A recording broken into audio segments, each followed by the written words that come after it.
Hi, and welcome to Dire Bear Adventuring Company. I am Heath, the GM and founder of Dire Bear Adventuring Company. Tonight, as usual, we have Maddie, who is playing Annalise, Hellish, who is playing Shi Thun, a newcomer, and will be with us for the upcoming weeks, Steve playing Gillet, and Chief is Arneth. We have one more character who's going to be joining us. They're just running a bit behind, so let me go ahead and get through some announcements. The first and a big one is that we are going to be giving away a Steam key for episodes 1 through 5 of Life is Strange at the end of the show. So if you want to get a chance, make sure you stick around to understand that this is a Twitch follower only giveaway. So you must be active in the chat on Twitch in order to win the Steam key. But again, it is the first 5 episodes. I don't know if that's all of them. I think it's complete.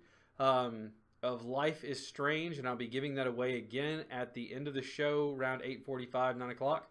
And again, this is a Twitch-only giveaway. This is to commemorate our first 25 followers on Twitch. Yay!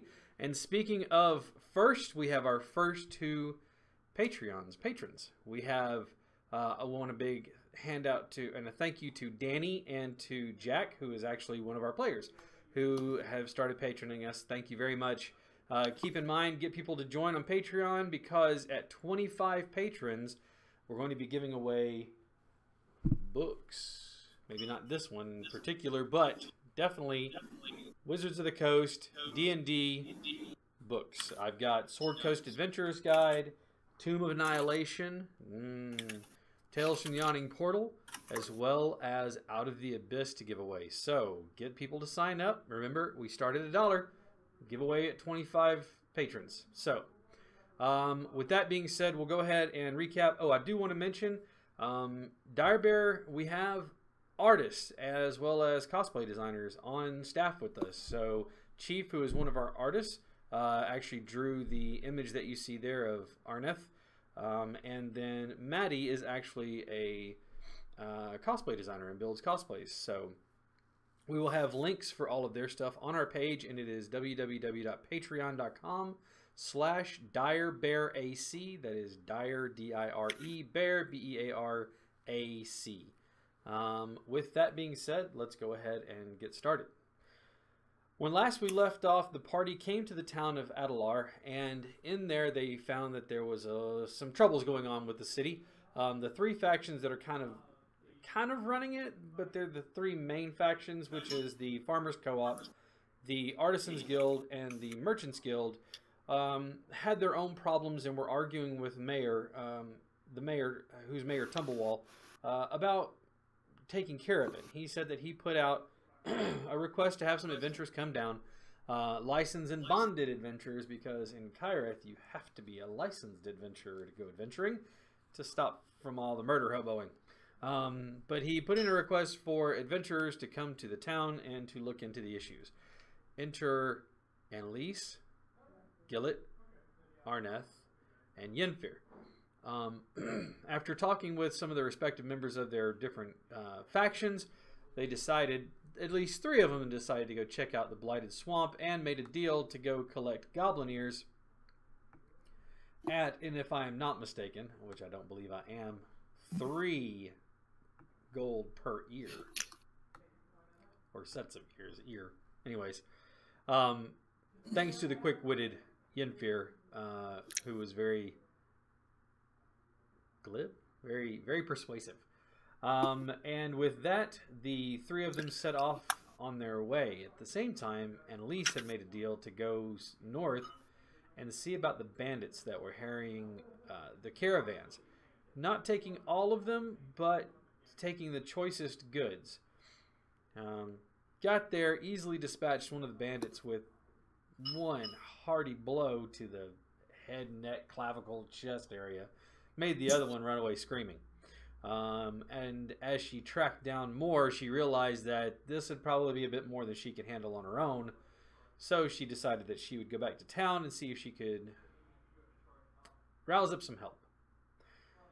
In the meantime, the other 3 had went south to check out the Blighted Forest, and what they found was that the blight was spreading from somewhere central into the forest into a point, and it was actually turning the lush green forest into a swamp.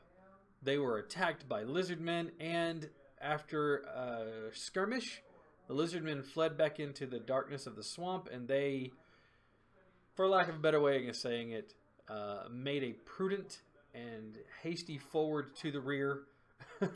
march to the rear, returning to town to rest, recuperate, and see if they too could find some help in dispatching the things what lurk in the swamp. So, Annalise, you are coming in. You are at the tavern already, sitting down eating. When you saw the three of them stumble in, looking a bit the worse for wear, a bit bedraggled and beaten up. I need you to give me a perception check, please, Annalise.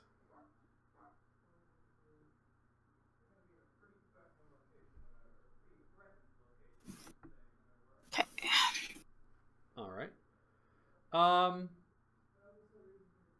Most of the villagers, or most of the people in the tavern, with the exception, of course, of those three and one other individual, seem to be just regular patrons, citizens of the town, just kind of your normal, everyday, run-of-the-mill folks. And, of course, they're the people who run the mill, or, excuse me, run the tavern.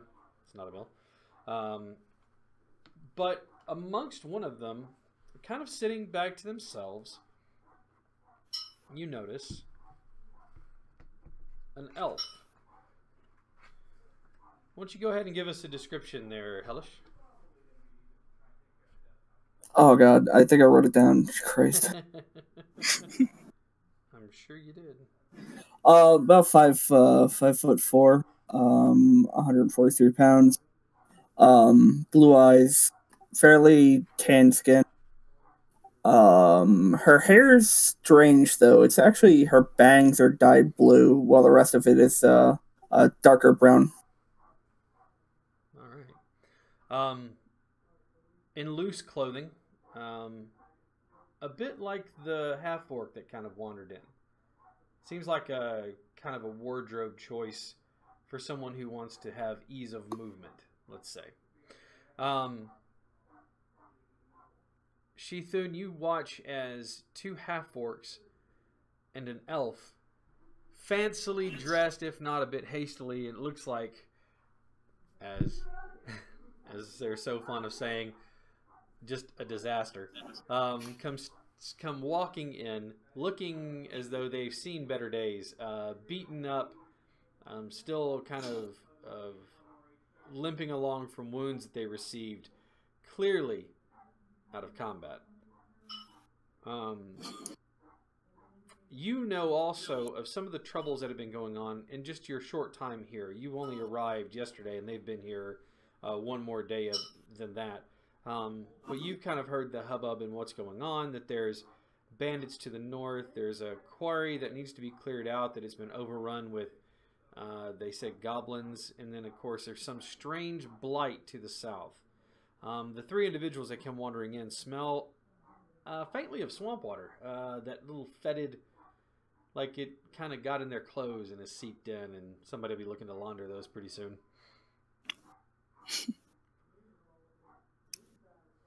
And the table is yours. What would you like to do? I'll just watch. All right. Annalise, you recognize, of course, the three individuals being the other adventurers that were there yesterday. Or day before yesterday. She'll look at them and just smirk and ask, "What happened to you three?" Beat the car out as an answer? Arnath is gonna say, "Well, we spent the night in a swamp. It was a great night. Kind of cold, but great. And then we woke up, and it kind of just went downhill from there." Arnath has the disposition of, this is fine, I'm fine, everything's fine. Yeah. I may have almost died, I'm not sure. That was rather You all look like you almost died. Yeah. weird lizard things got the best of us. Some got more best than others. Weird lizard things? Do you want me to draw you a picture? No. No, that's fine. They were very rude lizard people. You could say that. Okay.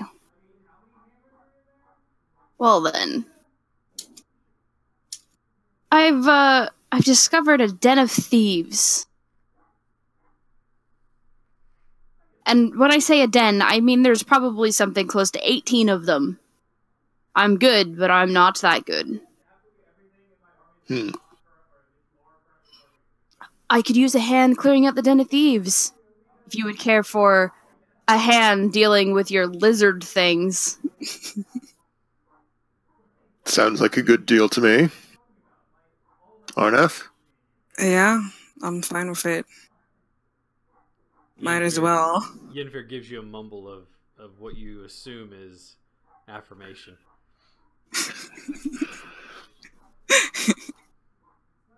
Maybe something about not getting his share of the gold. Probably something to do about equal shares into fours, and the math doesn't work, but... Yeah. All right, well, seems we've struck an accord. I don't think you guys want to go back to the swamp anytime soon. Not without a nice, long rest. And perhaps a bath. No, You I'm guys- good. First, I think. I'm You good.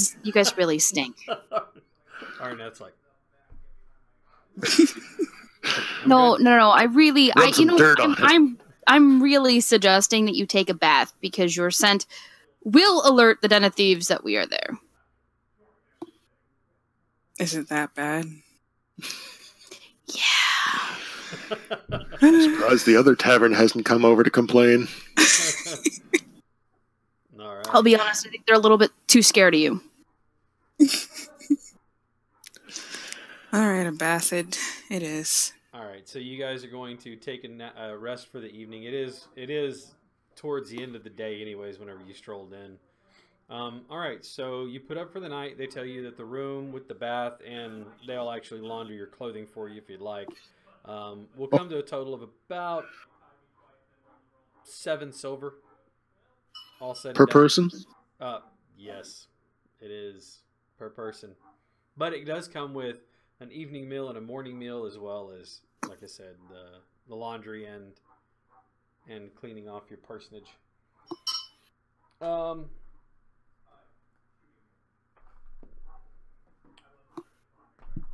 Shithun, you overhear the conversation about the swamp and the lizard things there, and you overhear the thing about the bandits.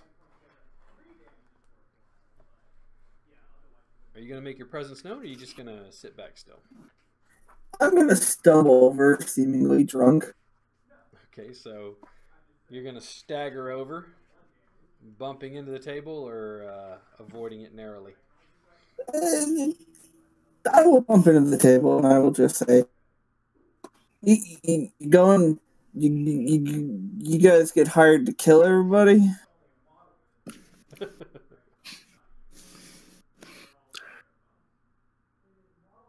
Yes. Well, we got hired to do something anyway. Apparently, you're too quiet. By the way, Cap as well. Say again? You're too quiet. Oh, that's because I wasn't saying much of anything. I was looking at something. No, you're. Oh, no, like when you're quiet talking, in the- Cap, according to the stream, you are too quiet, so you need to up your mic volume Gotcha. on OBS. And just on OBS, because you're fine on Discord. Okay. Let me adjust that then. Alright, how's that now? Of course, I have to wait for everybody to tell me how that is, but... Mm-hmm. Why isn't this working? Because it's Monday and Come it on. doesn't want you to work. Come on, Jack, I believe in you. It's not registering my Sounds like it's a little Unplug better, your- but not the same as the rest of us, Cap. All right, so to figure that out. Jack, unplug your webcam and plug it back in. Oh yeah, like that's an easy task. It's way in the back of my computer. Still Okay, not one picking sec. you up in the background, I hope. Pardon us a moment. This is what you get when your production company is the guy running the game. Give me just one moment.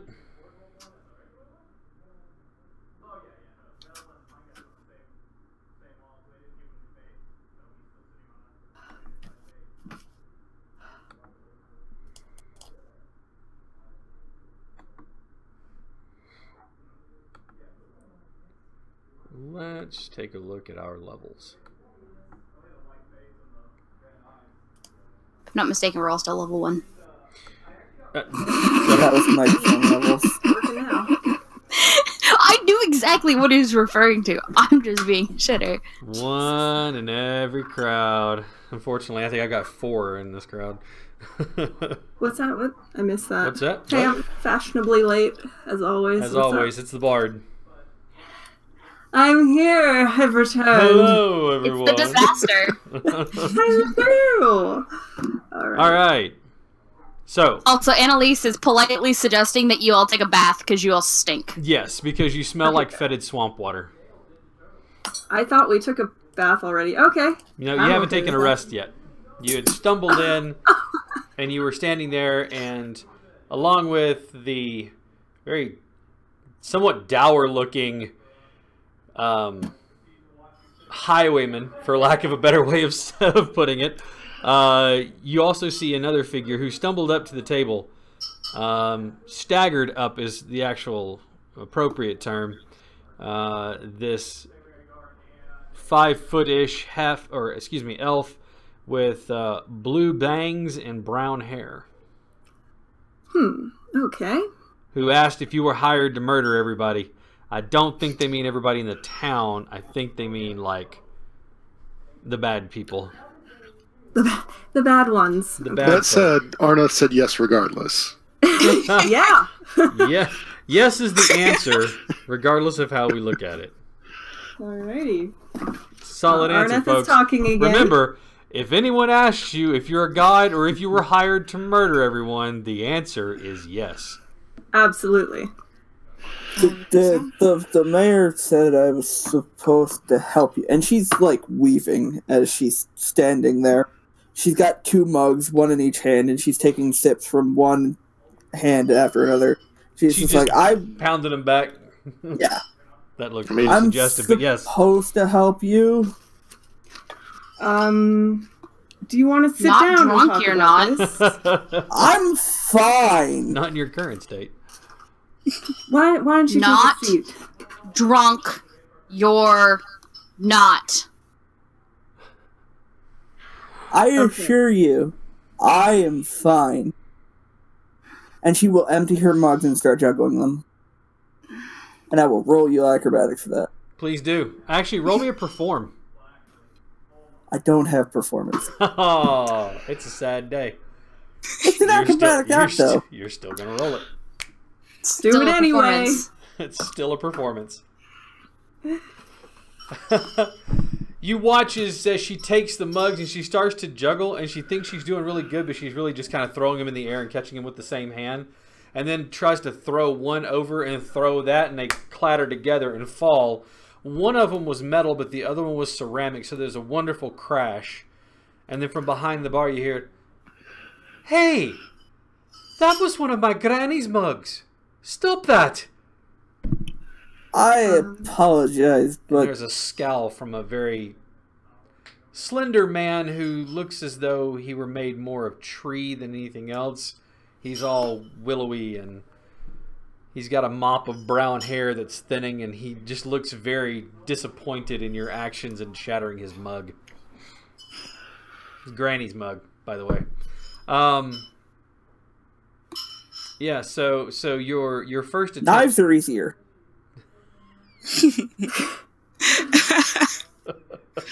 That was a wonderful performance if you meant to do that. You gave it your all, and sometimes things Wasn't don't work good out. enough. So don't be rude. We can practice. It's fine. I'll teach you. It's fine. The bard is Truth offering to hurts. show the monk, maybe? I don't know. Bare knuckle brawler? We don't know yet. So... Anyway, yes, the three of you need a bath and probably need to rest, and then we can head out in the morning towards the thieves. Get that taken care of. Okay. All right. Anybody have any words of opposition to this idea? I mean, I stink, so no. I'm going to take a bath. Goodbye. All right. You pay your seven silver. It's not squalor. It's not the nicest inn. Your bath is basically a tub of warm-ish water and one cloth. You gotta air dry. It works.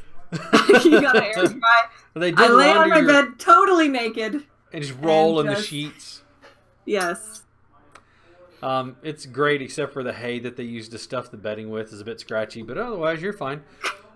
They do launder your clothes for you though. They do take and wash your stuff for you, and they mend it, and they bring it back to you, and they fold it, leaving it outside of your door. Same thing for the rest of you. If you'd like to have yours laundered, they will launder it for you and leave it outside of your door. Definitely. Again, mending any holes. So you are, the next day you wake, all of you refreshed. Your restore any hit points, any spell slots that were used, anything goes back up to full. I slept on the roof. Did you climb to the roof? Yeah. Okay, now that I'll need an athletics check for. And while you're up Things there, I can't do. I want you to give me an acrobatics check. So you made it to the roof, and now to see if you could stay on.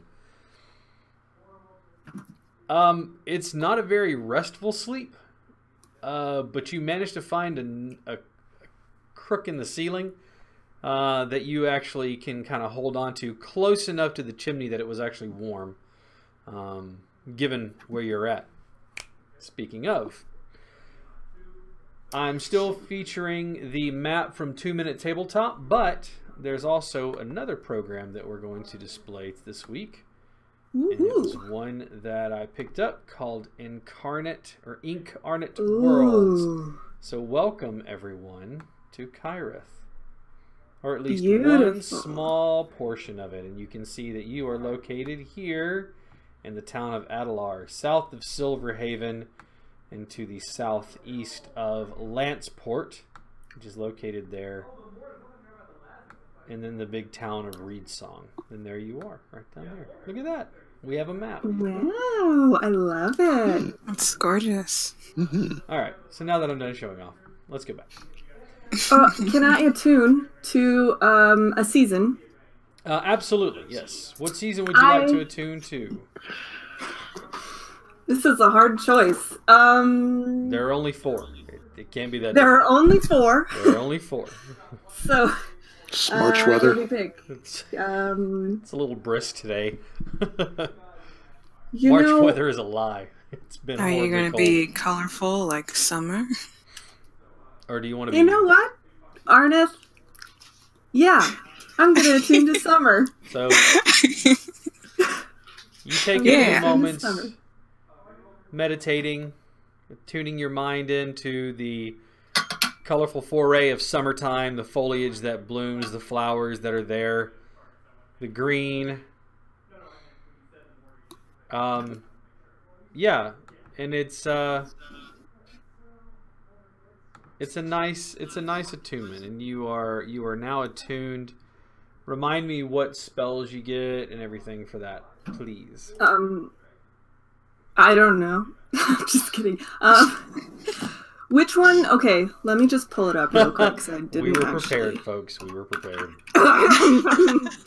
I'm sorry. I was just trying to remember how to do it. Not Okay, even a or bit. to do it. Let me just pull this up. I'm just one expletive away from being Bill O'Reilly. We're doing it live. Firebolt. Fuck it. Firebolt. Thank you very much. So I get to use Firebolt. Maybe I don't get to die this time. I'm so happy. That's yet to be seen. Maybe. Maybe. There's a possibility. I mean, there's always a possibility. This is one of the considerations you have to have in the life of an adventurer, is the possibility that death is right around the next corner. Mm-hmm. All right, so you are all prepared to set off the next day. You rise, it's probably about 7 in the morning. You eat a nice breakfast that they feed you there, and set out. You are talked about it. You guys are going north to the bandit camp that you sussed out last time, right? Yes, that's where Annalise is going to lead them to. All right. After, of course, she will check that stupid little foxhole first. See if there's anybody in it. A good idea, indeed. All right. Ready, players? Here we go. Sure.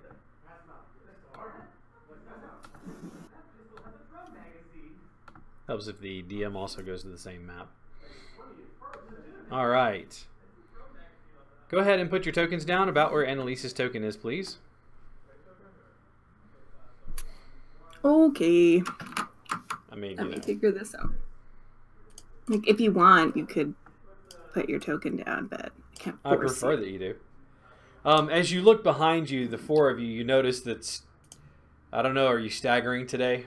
But walking behind there's you, a 2-drink minimum at all times. a two drink minimum. You're always ladies' night. Is that what it is? Every night is ladies' night. All right. All right. It's the Friday night cover band, so he has to have a 2-drink minimum to get in.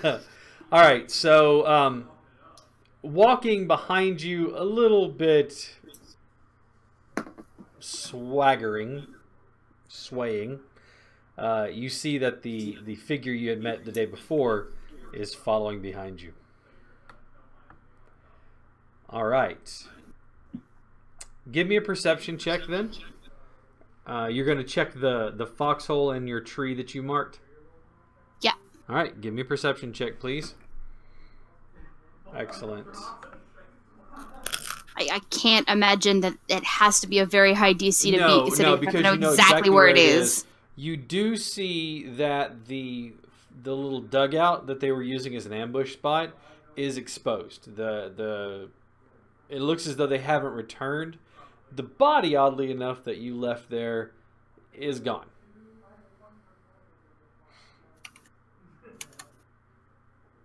Okay, so the body's gone.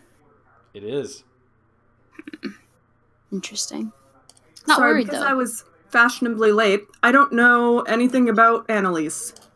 Really. It's okay, nobody does. Nobody asks any questions. So You're We didn't following really You guys, along because- you walked in. You walked in. She's like, "What happened to you guys?" They explained, and she's just like, "Oh, well, I found this thieves' den. There's probably about 18 of them. I need a hand clearing it out. I'm good, but I'm not that good." okay. And then That's she's almost like, verbatim. "But y'all need a bath because y'all fucking stink." Okay. Which fair. isn't a lie. Wow. It is a solid truth. It is that a is- solid truth. That is the extent of it. Did we at least get your name? No. No, actually. Well, allow me. So That's your as you're job. walking to the ambush spot,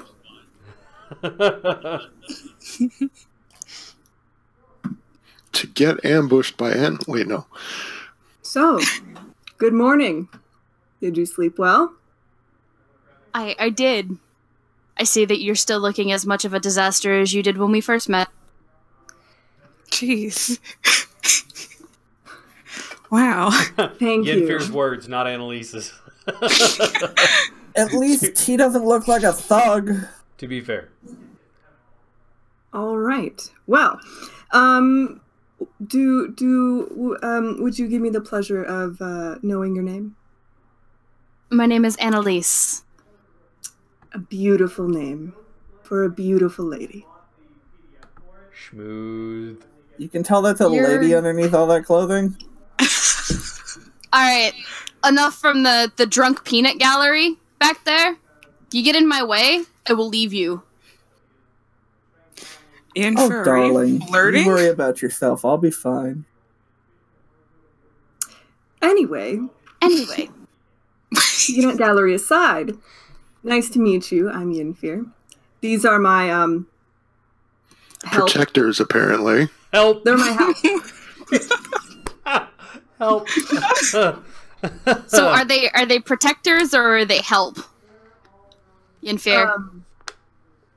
Help. Except I don't pay them. Then they're not really help, are they? Well, they saved my life last night, so Then that makes them your protectors. no. Because that would imply that you need protecting. It was. She's honestly gonna look at Gillette and she's just gonna be like, so does he need protecting? And I turned to him and I'm like, if you fucking say one goddamn thing, I will slit your throat. and she'll just lean forward, kind of like right up in Yennefer's ear, and just be like, I can hear you. I did have this whole image in my head of you guys standing like 2 feet apart, and you turning to me. If you say anything, it's like, Annalise is like, I'm like, literally right here. I'm right here. I can hear everything you just said. Mind your business, mind your business, mind your business. This is something between me and my help. Thank you very much. Well, Okay. Annalise, to answer your question, you'll find out the truth sooner or later. Well, as long as he's not gonna jeopardize this and I don't have to save him from a raving bunch of lunatics, I think we'll be okay. You know, I'm quite capable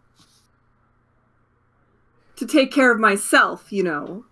That lizard folk thing was just, it wasn't even my idea. It was your stupid idea. I tried to tell you, but you didn't listen. So now you're blaming somebody else for your mistakes? It's not my mistakes. We were ambushed. A They likely wanted to story. talk.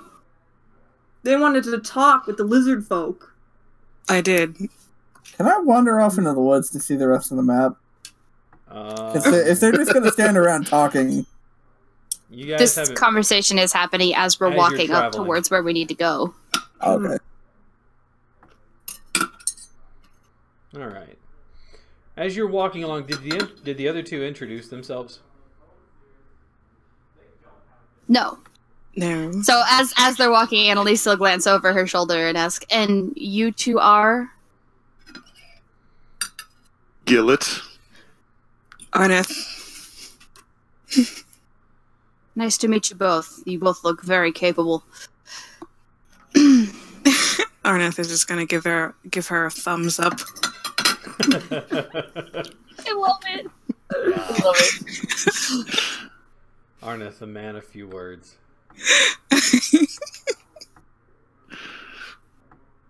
All right. And as they're walking, Annalise will kind of inform them of what she found and just the fact that there's like 18 some tracks, and you know there could be less, could be more, but there's definitely at least like 9, possibly 18 if not more in this den of thugs and thieves. All right. Okay. So you get to the area where you were at the previous day.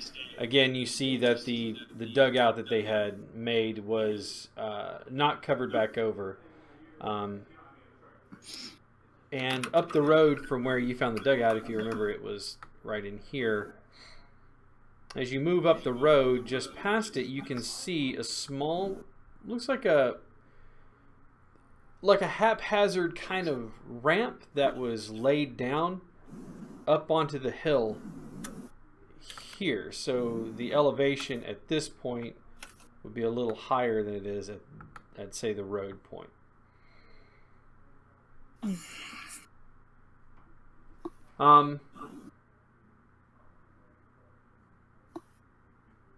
As you near it, I want everybody to give me perception checks, please.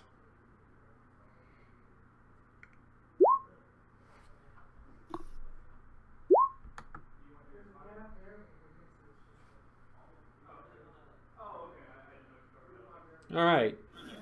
Arneth and Shethun, you guys it's a very subtle movement, but you do see movement on the southern side of the road.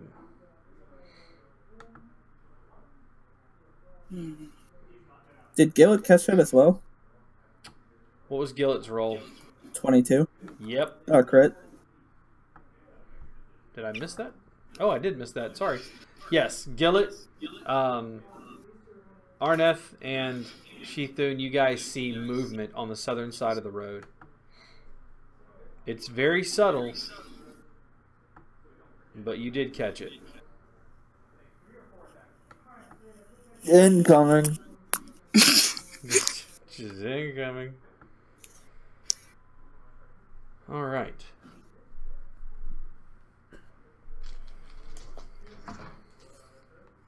Bear with me just one moment. This will be fun. Isn't Well, it it love should be fighting. easier. It should be easier than your lizard people. We'll see. I'd say almost like a quarter is easy.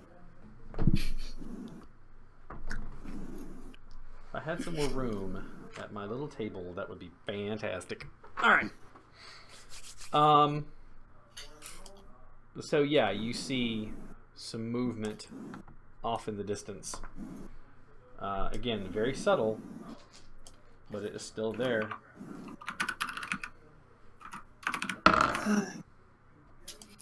All right, so do we have a game plan? Yeah, kill them. That's not a plan, but I like it. It's better than talking. Leave one of them alive. We need to find out exactly where this den is. See, she My wants to God. talk. Got it. As you're watching, there's a stumble. You hear a branch snap, and as you look over, you see a very surprised, very raggedly dressed. I mean, his armor is more pieces of armor that fit together and have been stitched with thick cording than it is actual armor. You can see that this is not going to offer as much protection as your own or your own abilities. But he's got a light crossbow in his hand, and he just kind of looks at you all. Ah! And he starts yelling. And it is at this point that I'd love for everybody to roll initiative. Yeet. Look, Jack, we don't notice shit, but we definitely pay attention when it's right in front of us. Right. Who was You yelling? can modify. Oh, You already did. Oh. Apparently, I have two in there. There. Thank you. It's okay. I added one for you, but that's okay. sorry, I'm eating. It's fine. Oh my gosh. You're a human person. What needs sustenance? What are we going to do? Oh my god, Jack, This that is is completely supposed to be- unacceptable. So Professional? unprofessional. Oops. How do I have the highest initiative and I rolled 3? Haha. Bad You block. don't have the highest initiative. You have the first in order because you were the first one to roll. No, I mean the highest initiative modifier. Oh. I have a 5. Nobody else is Oh, wow. close.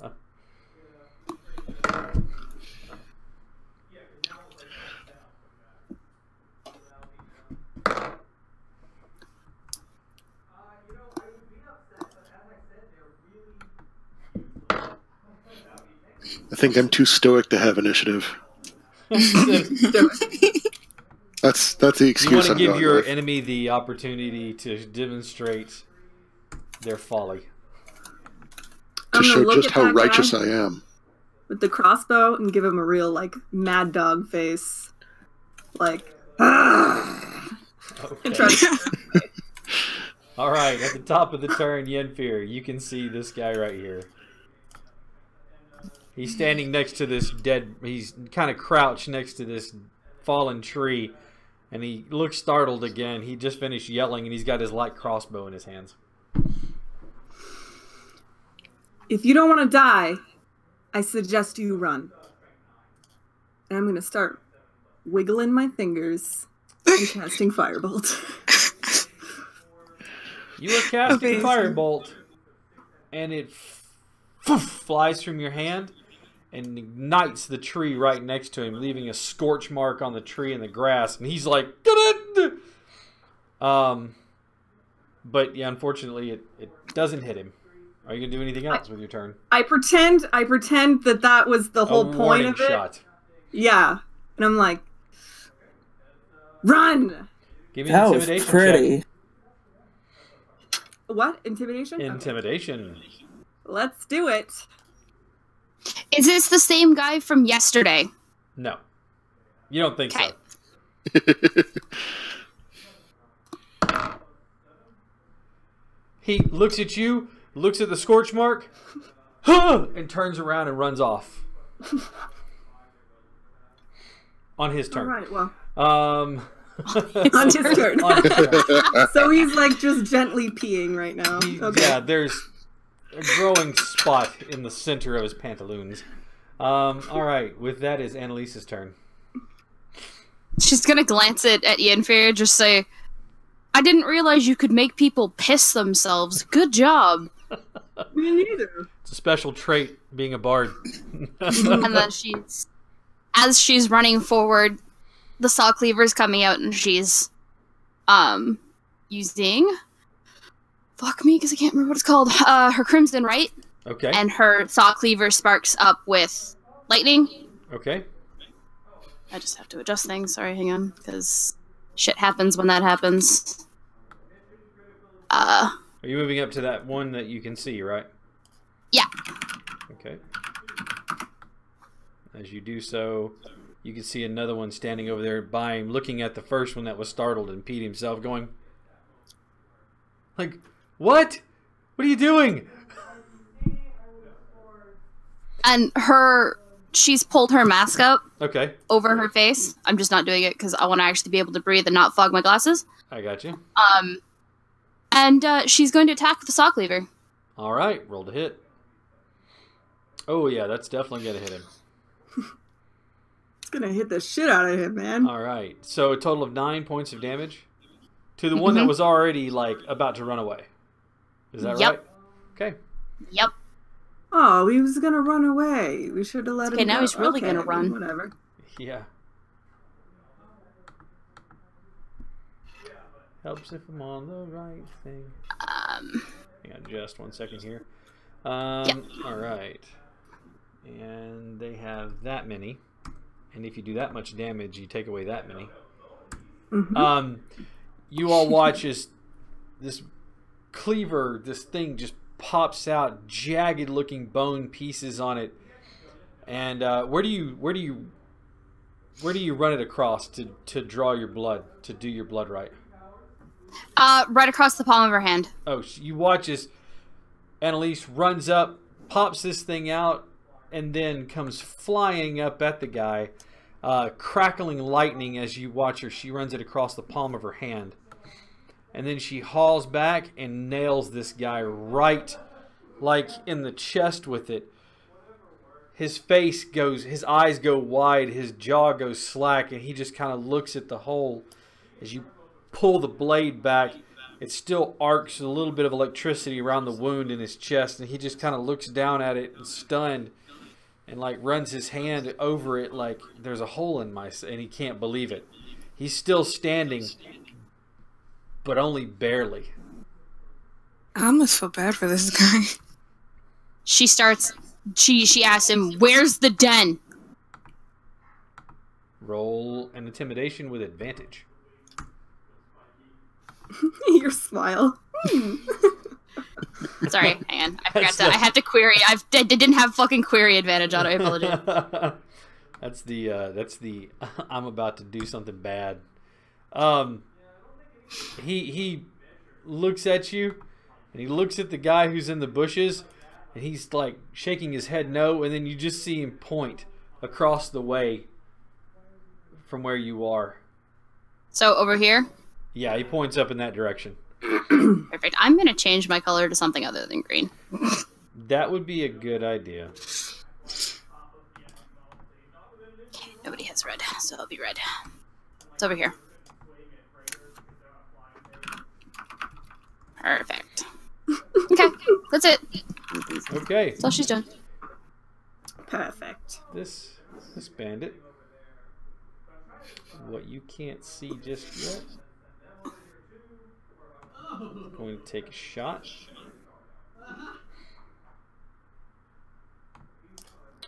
And he is going to fire at Gillett. Not with that shot, he's not. There's a very solid boom as the bowstring on the crossbow pops forward, sending the bolt. You hear it breaking through this large bush that's in front of you right here. Gotta put the select on again. You hear it break through the bushes right here, but it just skitters to the ground and like rolls across to your feet. Apparently it must have hit something and deflected downward. Yep, they only have one. There's another fire. The one that was in the bushes who saw you run up and hit that guy, he's going to attack you, Annalise. Does a 19 hit your armor class? Yes, it does. All right. Ooh.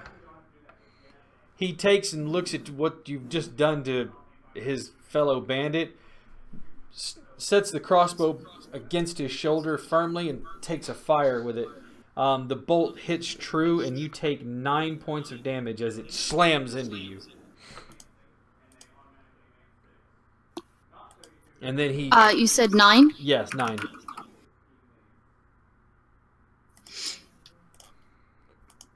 And then he goes and starts to reload his weapon. Arneth, it is your turn. Alright, well, Arneth is going to take out his longbow. He's going to fire it at the bandit right there. Alright.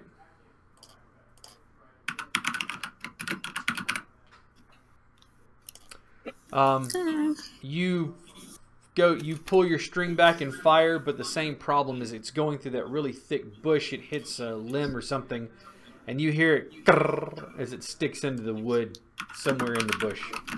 Do you have anything you want to do as a bonus action? Or that you can do as a bonus action, I should say. No. All right. Gillett. I'm going to advance. All right. Where are you going to advance to? We'll go... If I go here, that'll be an attack of opportunity for both of them? Or is it... No. You are moving into the threat range of the one that is next to Annalise. However, you have not left his threat range. Therefore, he does not get an attack of opportunity on you. However, if you go down one more, you have advantage because you're flanking with me. Ah, okay. Yep, and you will not get an attack of advantage either there. You do have advantage on the one between you and Annalise.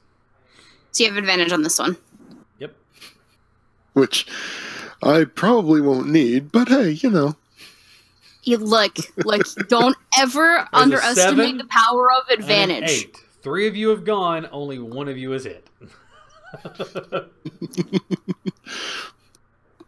All right, well then, I will use my advantage. All right. All right. Do I have to select anything special to say advantage with the roll? Depending on how your character sheet is, look at the top and see if it has disadvantage, normal, advantage as the toggle piece.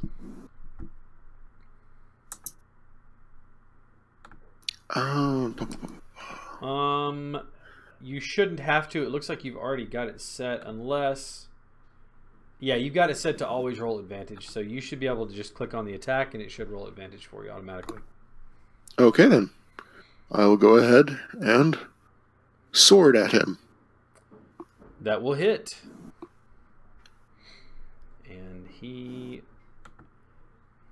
goes down in a heap as you bring your sword up and slam it into his side, and then kind of take your hand and push him off, and he just kind of looks at both of the wounds, putting one hand on his chest and one hand on his side, and he just kind of looks at Annalise like, why?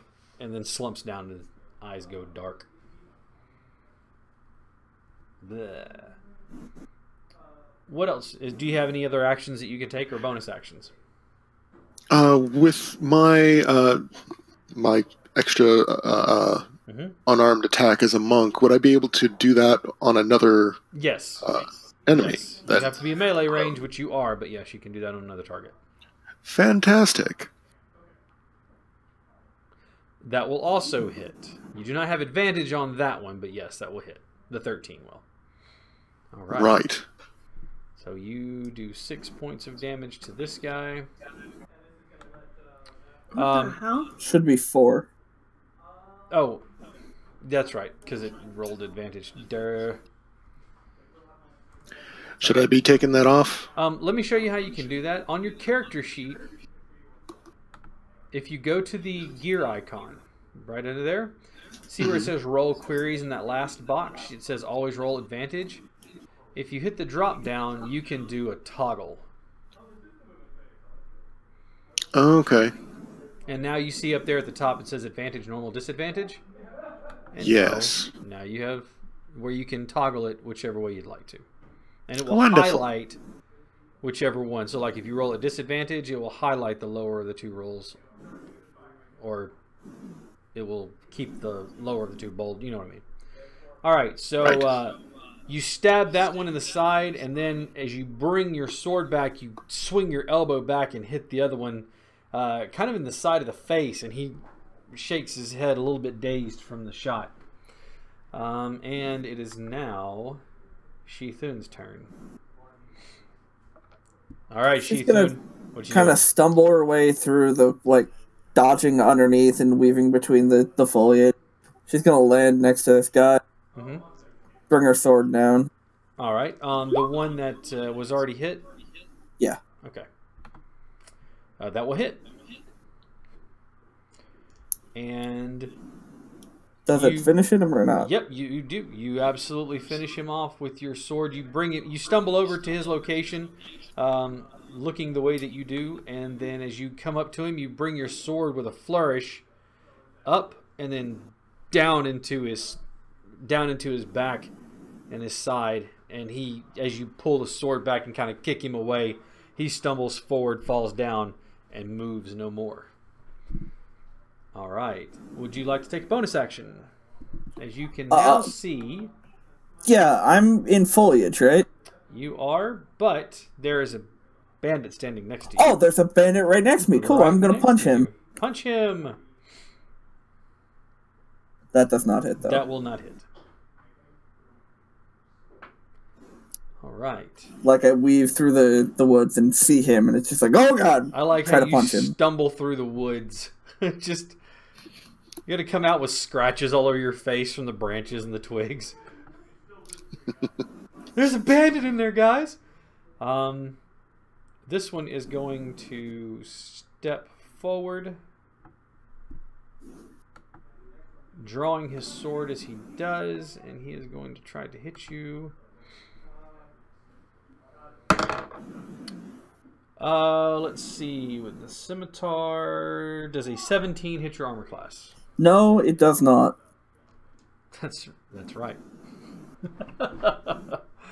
I'm the tank. That's right. The monk is the tank. This monk is a tank. All right. So you watch him as he drops his sword. He drops his crossbow and draws his sword. This wicked-looking scimitar, which has rust and nicks in the blade, looking like it can do a lot of damage if it hits you. And he swings at you, a wide swing, going to hit you, and as though you're drunken, swaying and swaggering around, you seem to kind of roll with it, and it just harmlessly swooshes right by your chest. And you kind of stumble back into position where you were just a moment ago. And it is now back to the top. Yenfir, it is your turn. All right. So I'm looking at my new person of interest, Annalise. She's looking a little worse for wear. You did see her take a pretty big shot. So I'm gonna scoot on over. And gonna give her an old hearty slap on the back with Cure Wound. A nice, friendly smack on the back with some healing. Go get him, Tiger. You're not gonna do the Atlas butt pats, are you? Is that she how you probably heal, by caught giving my a smack head on the bottom? So maybe next time. Get back Maybe in there, next champ. I mean, as is the moment he touches her back, she whirls and she's like, "Don't touch me." Like, all right. Just trying to cure your wounds. Fortunately, this is a touch spell, so hey, you don't want healing, that's fine. Thank you, but whatever. A thanks would have been nice. Alright, and with that, it is Annalise's turn.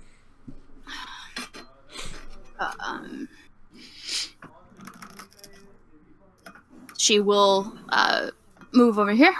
Alright. So she is within flanking. As she goes, she's actually going to hit a release on her weapon. Mm-hmm. It's going to extend. She's going to grip it with both hands. Like a scythe. Yeah. And attack. Alright. Roll to hit, please.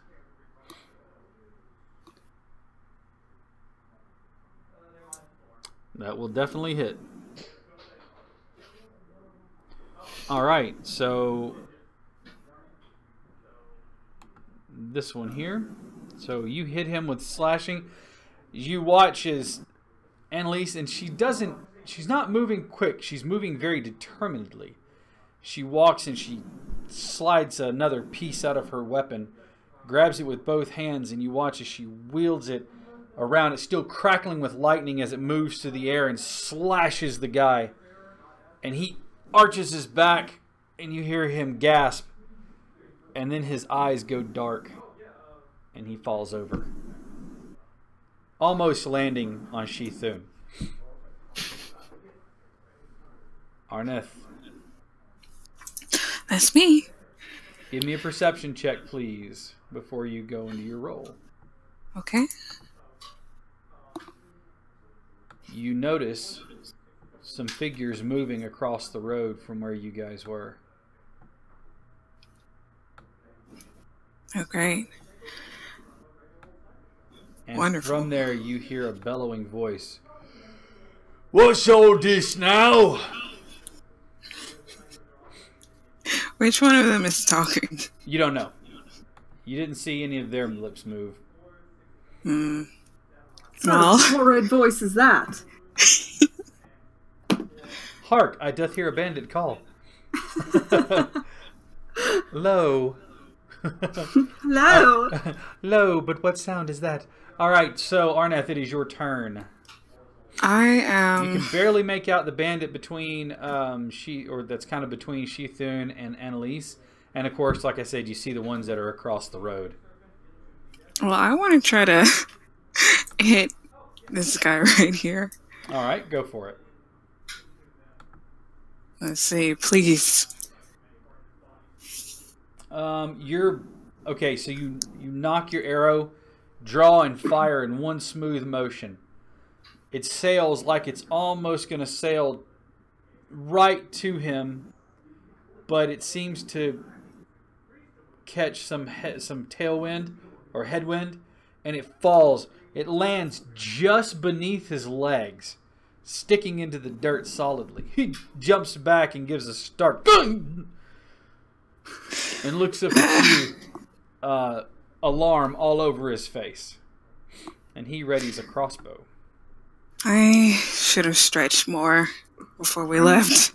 Are you new at this, or what is there another weapon you can use? So far, your arrows have been 0 out of 10. You're right. Have you hit anybody either? I have hit our lovely new lady with some cure wounds. Yes, I have. Why That do I doesn't have count. the idea that he waggles his eyebrows when he says that? Our new lady, waggle, waggle, waggle. Because he is exactly that type of person. I don't know if I'm repulsed or if I like him. A little of both. Okay, well, Oh, Arneth yeah. is pouting now. He's been insulted. Come on. All right. I mean, just do better and you'll be fine. Just do better. Try harder. All right. Do you have any bonus actions that you can take? Weeping is a free action. Sulking is also a free action, just so you know. You can kick a stone as a bonus action. Just toe the dirt. All right. Gillett, I don't it's think your turn. so. Well, I'm going to go ahead and move over here. All right. If you move to either side, like here or here, you'll get advantage. Okay, so it wouldn't be for Advantage like a is going triangle to that be way? directly across from another player. So, okay. So always directly across, either diagonally or straight across or up and down, but it's always directly across from another player on the opposite corner of the target. Good to know. There you are. So now you have advantage on your roll. Okay. Then I will go ahead and... I'm just going to straight up kick him. All right. Unfortunately, your kick doesn't seem to penetrate. You must have hit like an old scar or something, because it doesn't seem to do much. He kind of stumbles a little bit, and he's like, "Stop that!" All right. So, do you want to take another strike? I You don't have believe I the can. I ability- thought... Yep. You can use the unarmed strike as a bonus action again if used with attacks by unarmed strike or a monk weapon. So you can basically take 2 punches or a kick and a punch, however you want to describe it, or you can use your short sword and an unarmed strike.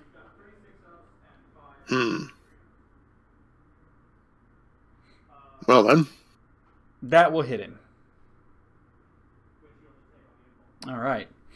So this time you find purchase with your kick and hit him right in that nerve in the side of his leg, and you see him kind of, that's just mean. All right. And it is now Shithun's turn. She's gonna spin her sword, underhanded, and swing it across, trying to cut his throat. Vicious. That will hit. And Does that take him down? that is just enough to take him down. You are cleanup batter tonight. So you watch as Shithun takes the blade, which was handled a point, flip it over so that the point is down, and slide it across his throat. And as you do, and again the eyes glass over and go dark as he falls to his knees first and then falls face first. A pool of blood coming up underneath where his body lies. Was that really necessary? I mean, that's pretty barbaric. And then I still have my movement, which will get me to there because I have 35. Yes. And I still should have my bonus action. You do So I'm have going to your hit bonus this dude action, so who's you in can front take of an me. unarmed strike. That will hit. All right. It's just a quick elbow to the solar plexus. So you walk up. Actually, you walk up to him, and it's almost a rabbit punch, but you do it with the edge of your knuckles, and you hit him right in the temple, and you see it as it makes his eyes blink. You know he's seeing stars for a second, and it was a shot that would have knocked a lesser man completely down. But as it is, he is still standing, although he's looks a little woozy on his feet.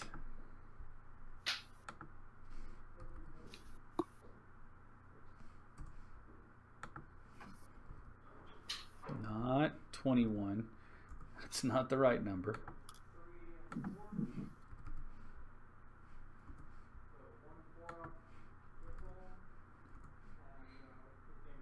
Give me just 1 second here. Let me organize everybody first. And while I'm at it, don't forget, folks, tonight at the end of the stream, we're doing a giveaway. I've got episodes 1 through 5, which is the complete series, if I'm not mistaken, for Life is Strange, in commemoration of our 25th follower on Twitch.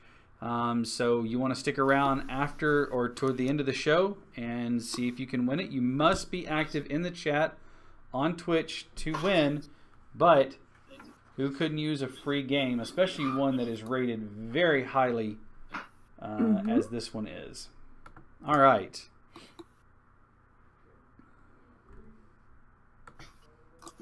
Yeah.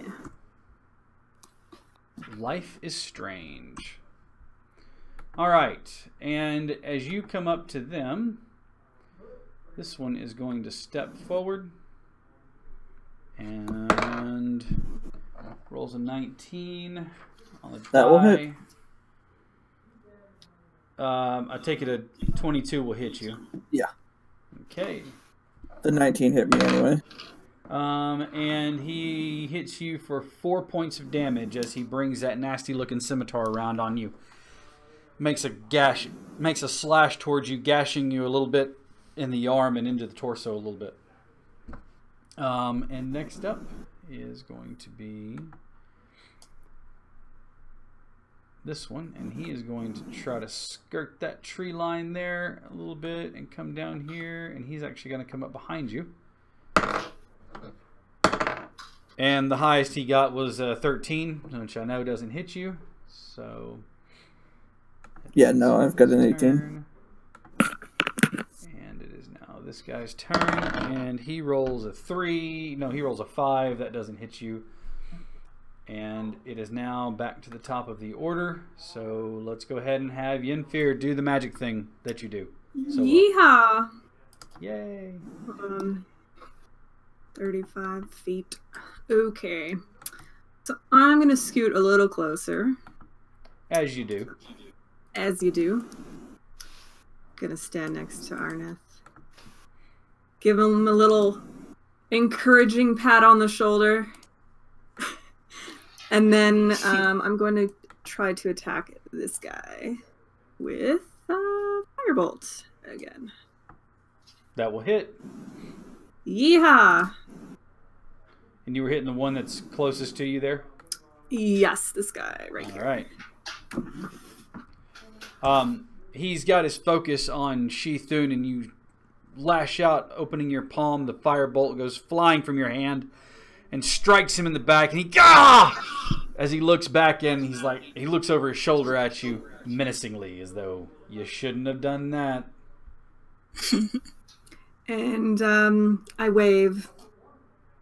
He sneers at you.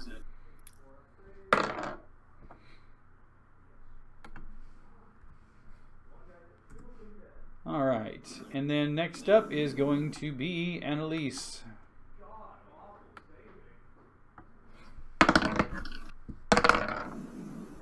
Finally. Anyway. Okay. She's going to hit that same mechanism to close it back up because it's easier to move when it's closed. And she's going to come up right behind this guy. Okay. So she's attacking with it one-handed and closed over the handle. All right. Go ahead and roll to attack. Yeah, that'll hit. All right. And he has already taken damage, if I am not mistaken. Yes, so you do 6 points of damage. As you bring it viciously down his back, he's still looking over his shoulder, kind of leering at Yenfear as you come rushing up. Take the cleaver and slice it down his back, arcing with electric energy as it goes down. You cut him wide open, exposing some of the bone and sinew inside, and he kind of arches his back. And then he kind of stumbles forward, again, almost falling into Shithun as he falls down on his side, his eyes going dark. All right. Bonus action, or do you have anything that you can do? No.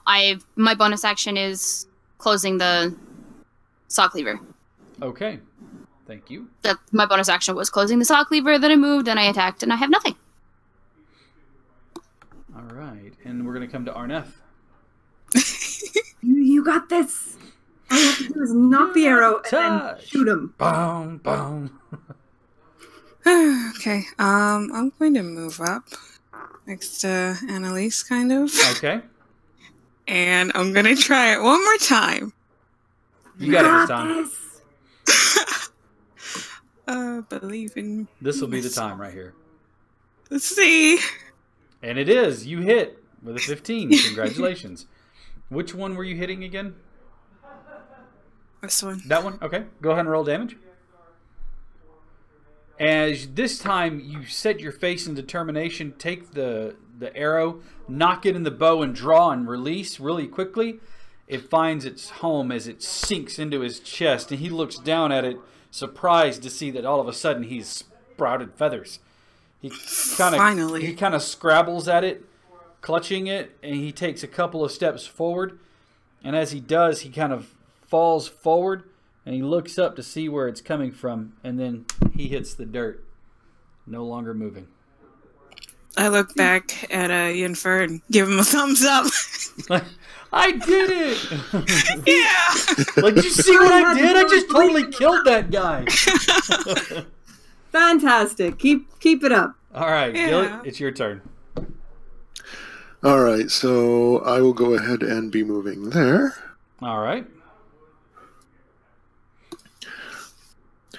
And then I will be having my short sword go into this fellow. That will hit. Roll for damage, please. Awesome. So you slide across the road, moving at a pretty good clip. Drop to your knees, slide, bounce up, and stab him right in the side. He's honestly shocked and surprised. But he is still on his feet. You do have your bonus action, so you can hit him with your unarmed strike if you would so choose. Yeah, that sounds like a good opportunity to try a sucker punch. All right, that will unfortunately miss. So while you did get the good slide off, getting to your feet and doing the sword and then trying to recover yourself enough to hit him again, he rolls his shoulder and it bounces harmlessly off of him. All right, Shithun, it is your turn. So, switch the blade back to upper hand, and she's going to try to jam it up through his lower jaw. All right, vicious monk. That will hit. Does he go down? You know what? You two tonight have been trading off.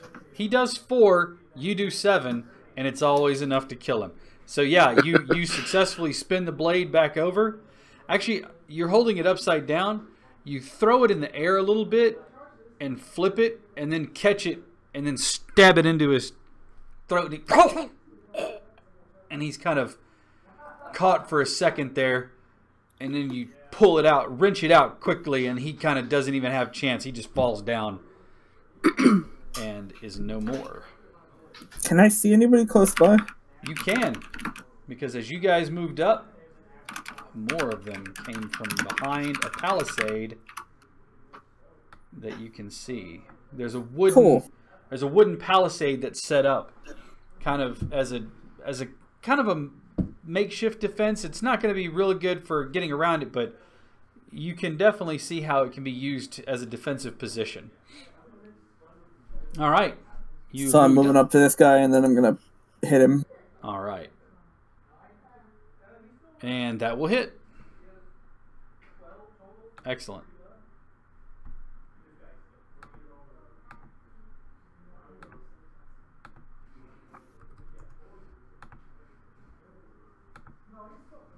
All right. You run up and give him a shot with the elbow across the jaw, and he kind of shakes his head as it sends him, you know. You can always surrender. You've seen us kill all these friends of yours very quickly. Give me an intimidation check with advantage, because you have been killing a lot of their friends. I rolled an 18, so he says, "Not with the captain behind us." That's cool. I'll just take his head in. Maybe I'll get some money for that. She sounds very drunk. Mm-hmm. And it is his turn, and he is going to try to hit you with a scimitar. And he rolls a 17 on the die with +3. It is going to be... That'll hit me. And he hits you for 5 points of slashing damage as he brings I'm the on the blade. ground. brings the blade across you, and you crumple to the ground, and he just kind of laughs and spits on you. Anyone else want to try? Jeez. This one is at the edge of the palisade, and he is going to shoot at Gillett because that is who he can see. However, as he goes to pull the string, you hear the thong of the bow, but the bolt was raised up, so the string goes harmlessly underneath it. The bolt's still sitting in the crossbow as he curses and tries to reload his crossbow again. Yenfir? Nailed it. The Russians are hard on him. They only give him a 2. Oh, shoot. Okay. Are you going to go try to raise your friend? I was going to try it. Wait. Hold on a minute. What is your movement? I forgot I had a thing. Face step. A face step. A face step. Whoop. Do you disappear? Does it look like leaves and flower petals just fall where you were?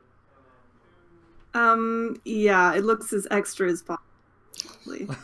Like Misty Step, you leave and there's like this misty cloud of your form where it was at. I just have this picture of you doing the same thing, but it's like flower petals and leaves just kind of flutter the ground. Yeah, and Party like, popper noise. Party popper noise. A clown nose. One of the horns squeaking. All right. Yeah, so totally. What's So I'm the gonna movement move- on face step? How far can you move? It is 30. 30 Okay, so you can face Feet. step 30 feet and then finish. With That's my a regular bonus movement. action, correct? Yeah, so I could use my regular So movement. then you can use your regular movement to get up there. Okay. And I'm gonna cast Cure Wounds. Cure wounds? Cure Wounds, yes.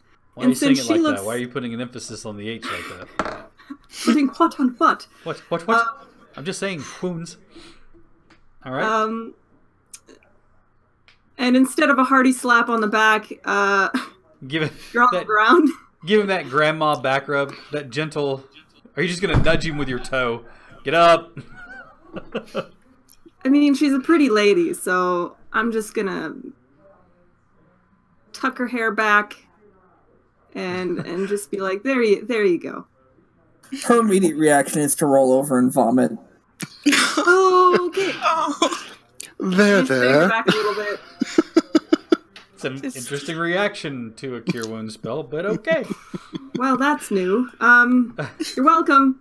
All right, am. Elise, it is your turn.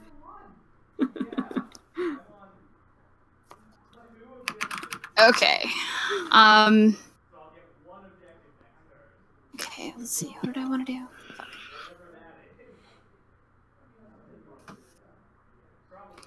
Okay.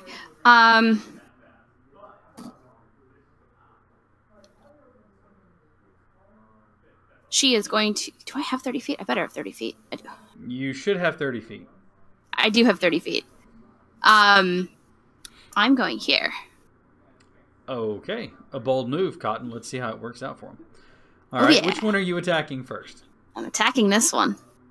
Oh, okay. Roll to hit.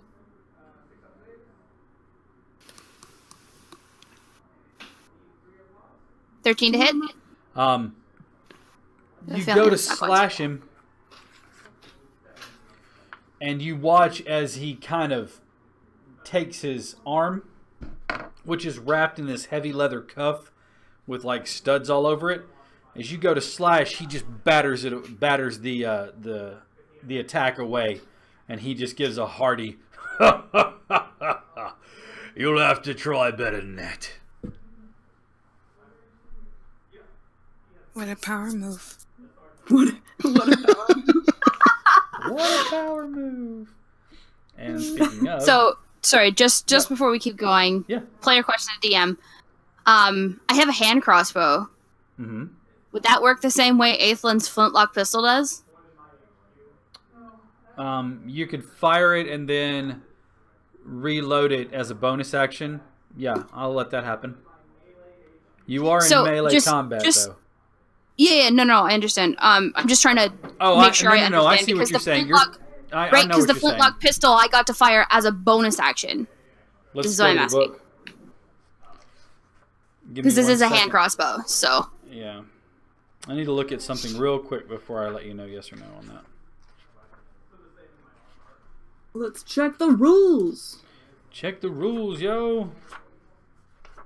Once I find the right spot, because I've turned too far. You've dug too deep. Dug too deep, too fast. deep. Ooh, it is considered light. So, yeah, I'll let you do it. All right. And she will, as he bats it away, she's going to flip her jacket to the side, pull out the hand crossbow, point it at him, and fire. All right. Now, you are firing a ranged weapon in melee, so you will be at disadvantage. Mm-hmm. So go ahead and roll, though. Normal or at disadvantage? Disadvantage. It's a 7. So you watch as you fire it. He puts his hand right at the end of the crossbow and grabs the bolt and snaps it and throws it on the ground. And he starts to laugh again. Nice try. All right. this might hurt. And it is his turn. You see him slide this curved blade from its sheath, making that wonderful as he slides it from there. And in his other hand, you see him slide a vicious-looking dagger wide at the base into a point. The pommel of it goes all the way across his hand. So it's got a wide, I'm not the pommel, it's got a wide guard to it, that's what I meant to say. He sits there and looks at you, and he says, "My turn." But he doesn't hit you with a 7. I'm sorry, he doesn't hit you with an 11, does he? No, he does not. Okay. You watch as he goes, "My turn," and then as he tries to stab you with the scimitar, you bat it away with the hand crossbow, and the dagger, you easily block it with a nice sweeping motion with your saw cleaver. He just kind of looks at you for a second and goes, "This should be interesting." And it is now Arneth's turn. Yep. Okay. I am going to move right there. Okay. Still don't really want to get into the action, so I'm gonna use my my longbow again. Continuing to fire arrows. Yeah. Legolas, tell us what your What's Leg of your Lamb, tell us FIC? what your half orc eyes see. All right, go ahead and fire and tell me what you get there. That will hit. Cheers. All right. Yeehaw. He lets out a scream of pain as the arrow flies into his shoulder. You're pretty sure it dug into the shoulder blade, but he reaches back and snaps it off, throws it in the ground, and just kind of That was leers just making back it so at much you. harder to take out.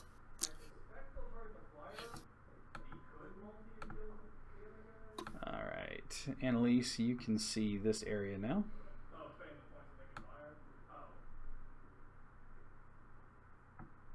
All right, Gillet, it's your turn.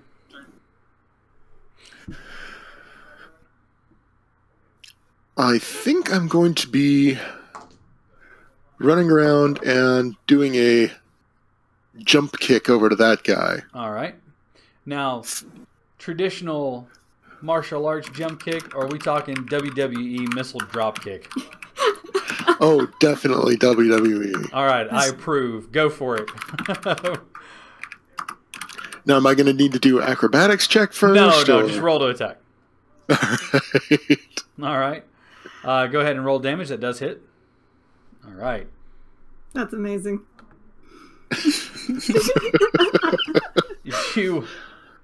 You watch as the half-orc gets up ahead of steam, runs over, leaps in the air and leaps both feet out at the same time and kicks the guy right on in the side. He stumbles for a second, and then you can take a second unarmed strike as you do since we're on the WWE, you do a spin-a-rooney back up to your feet. And that hits as well. And with your second kick, a roundhouse kick, you hit him in the jaw, and he put it where his ear was a second ago, and there's a nice resounding snap as he pinwheels to the ground. Completely done in by both of your strikes. Arnaz is going to be like, hell yeah, in the background. That was awesome! Wow, that was really cool. All right. Good job, Gullet. Shithun, it is your turn. So it takes me half my movement to stand up. Okay. Then I'm just gonna stab this dude, just to finish him off. All right. With the 16 hits, I assume. Yes, it does. And that will definitely do it. That will kill him. Ow. Okay. Can I jump over or not? Not jump, but can I climb it? It's 20 feet tall. Give me a climb check, or give me an athletics check, since we don't have climb checks in here. Or do we have climb check? No, it's athletics. Yeah, give me an athletics check. I will let you do it if you can. Yeah, actually, you can. It's going to be a little splintery, but yeah, you can absolutely. And then, since I still have my bonus attack, can I atomic elbow drop the dude that's left? You know what? I like it. Yes, I will allow you to come off the top ropes and atomic elbow drop the last guy. Wow. That will hit. Jesus. Annalise, you watch as this crazy, seemingly drunken elf comes flying off the palisade and landing with an elbow right on top of that dude's head. So it does not stagger him because he's still pretty stout, but still, that was a pretty good shot. All right, we are back to the top. Yennefer, what are you doing? I'm super impressed. Super impressed. It Those was two impressive. ladies.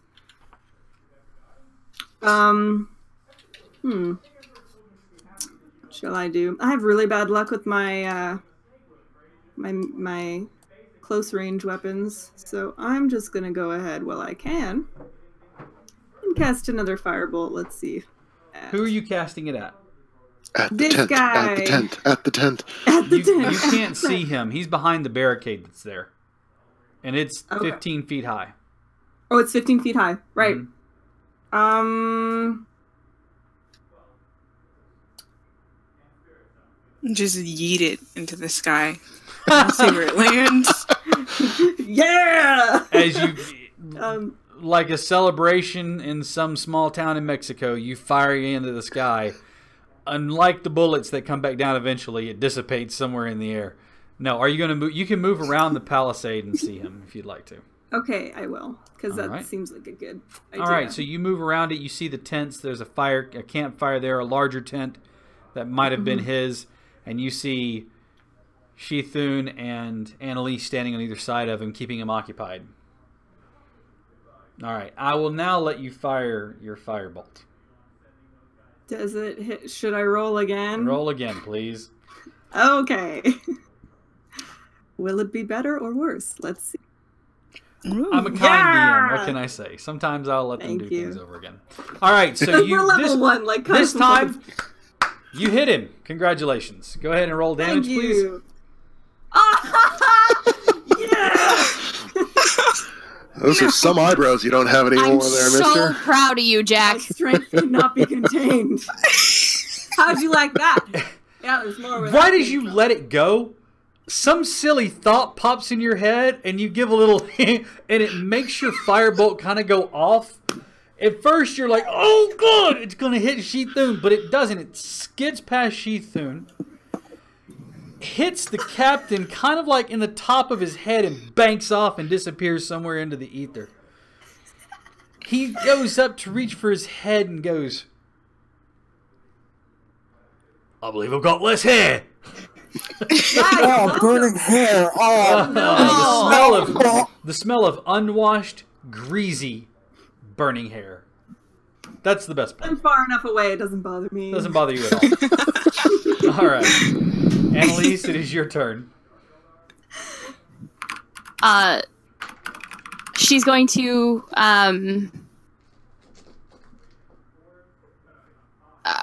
she'll You cut out for a second, Honest. Oh, I actually had my microphone unmuted. I'm good. I swear. Wow. That's all right. Shut up, Jack. So what were you doing? She's attacking with a saw cleaver. All right. Is she okay? So just go ahead and roll attack then. Mm-hmm. All right, that will hit. All right, and he takes 7 points of damage. Yes, he does. As you slide the blade across him, he winces. Ah, that's a pretty toy you've got. Can't wait to take it off of you. Ha! You'll have to pry it out of my cold, dead hands. All right. And then, is there any bonus action you can take? She'll use her bonus action to reload her crossbow. All right. So you reach down and you slide it against the hook that you hold it on. It draws it draws the string back and puts it into place, and then you clip a bolt into it next to your hip. Yeah. All right. It is now his turn.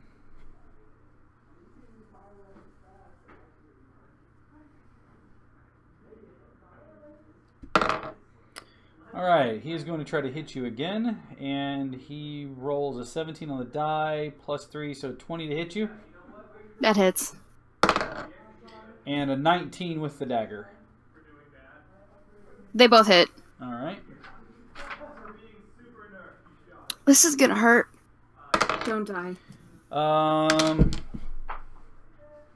dropped my D4. Cock dice. Luckily, I've got like a whole bag of them. Good news is he rolled the same thing on each of them. Bad news is that they're both 4s. So you're going to take...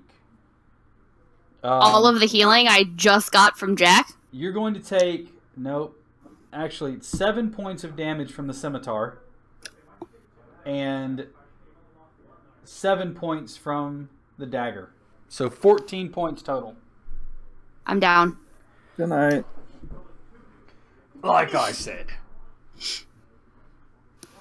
Challenge accepted. Jeez. And then he turns and looks at Shithun. All right. Yo, what's up? Arneth, it is your turn. I guess it's time to pull out my sword now. Oh my god. What is this madness? Wouldn't Arneth be able to technically occupy the same space I'm in? Just stand Because on I'm top down? of you. I mean, technically no, because Okay. you are still occupying the space. You're just prone, so unless he stands on you, which would probably cause more damage, he can't really do that. Yeah, probably better off if you don't do that, Arneth. Step on her. All Sort right. of crunchy. Please don't. Please don't. Arnest, do you have swords out?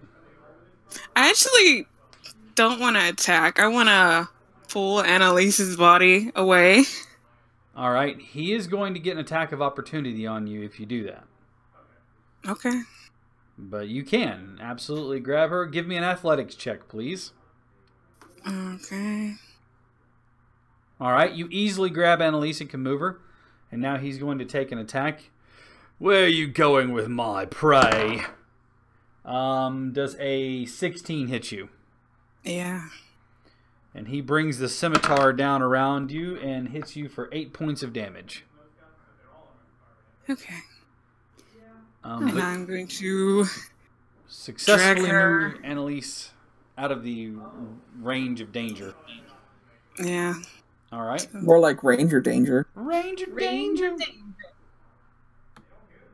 I got you. Right there. Perfect. All right, and that is your turn. Gillett, Hi, how you doing? you might want to move up one more spot, just to say. Oh, yes, of course. All right. Well, it looks like you have a new prey. Oh. Oh, well. You look like You have new advantage. prey. You have advantage. You do have You're flanking advantage, with so roll. Shifun. Oh, you're right. I need to re-roll.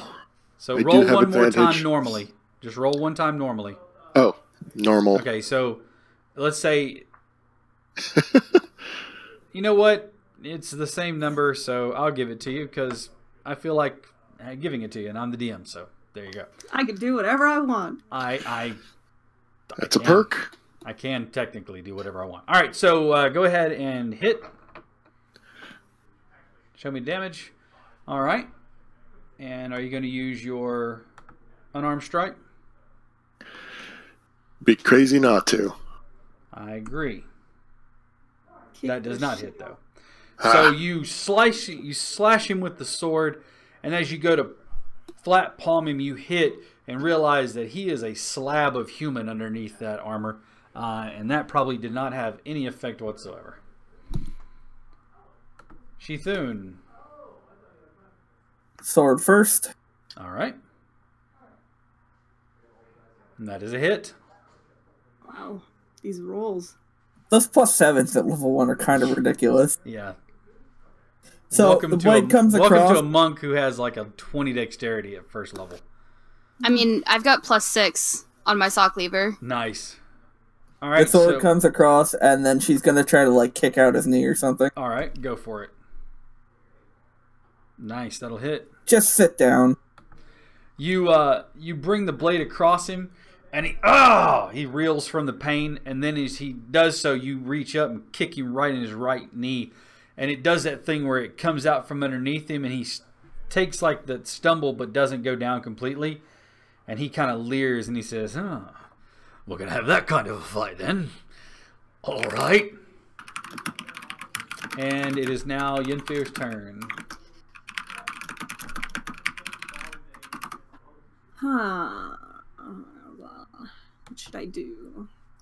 What should I do? As the DM, I say kill the guy. That's just me. All right. Kill the monster, loot the body. Kill the monster, loot the body. Kill the monster, I'm loot gonna the body. move next to Shithun. And I'm gonna pull out my rapier and my dagger. Whoa! I know, right? I know, right?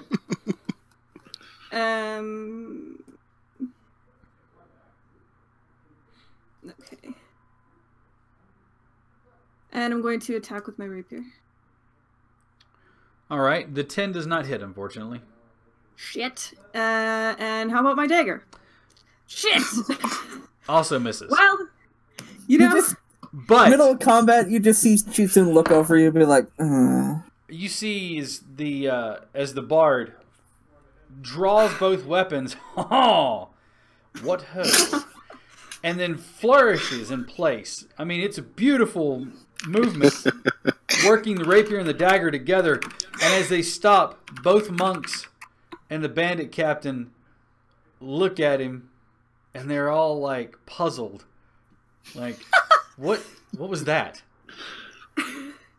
yeah, I caught you off guard, didn't I? I needed Carry on. Carry on, Mr. Thune. as there's applause from the downed blood hunter. All right, I need a death save, please. I'm proud of you, sweetie. You're doing great. Thanks! Keep up the fantastic work. All Believe in right, yourself. that is one failure. You got, I'm gonna need you to try better, Annalise, okay? Because I can't get to you. Shithun. No, actually, I think he wants to hit Gillett. That's going to be a 23 to hit you, followed by an 8. I rolled an 18. He's got a +5. It's a hit, but all right. So the scimitar hits, but the dagger does not. and I rolled a 1 on the d6. So you take 4 points of damage. All right. As he slices the scimitar across your chest, leaving a nice trail and a red welt where the blood's starting to show through. All right. Next up, Arneth.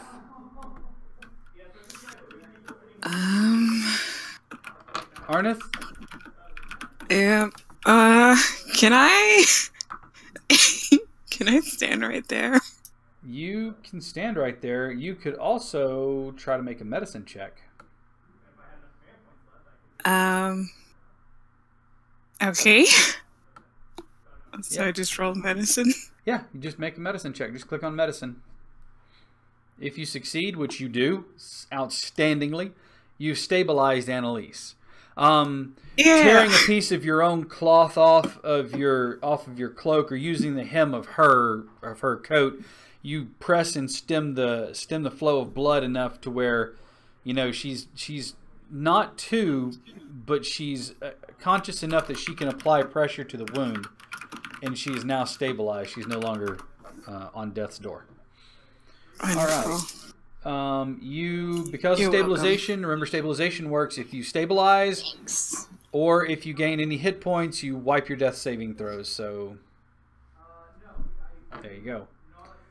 All So right. do I wipe my death saving throws? That is correct. If you stabilize or get any hit points when you're doing death saving throws, you immediately wipe those out. So Arneth is just like cradling her in his arms. I just realized I should have been rolling with advantage. Oh well. Such a good help. That's what I'm here for.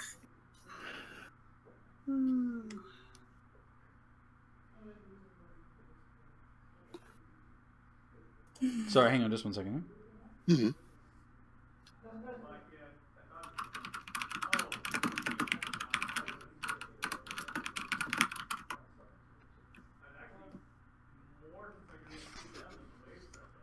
Hang on just 1 second here.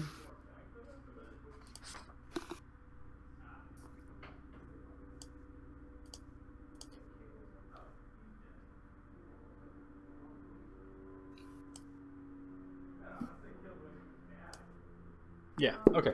Just making sure I read that right. All right, Arneth, great job.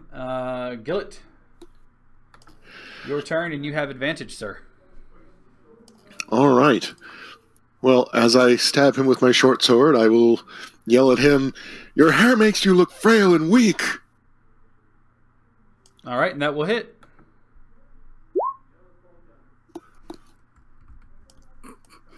Alrighty.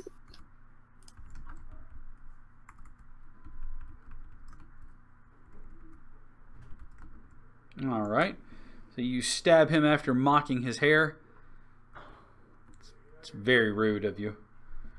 And you still have your unarmed strike? Yes. Okay. That will also hit. Nickel and dime him, folks. Nickel and dime him. And hurt his pride. Don't forget about that. Yes, that's true. Very important.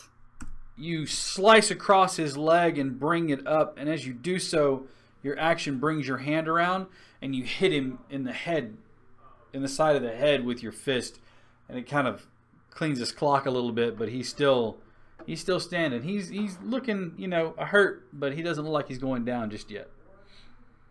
And with that, it is now Shithun, your turn. Alright, with advantage. Sword first. That will hit.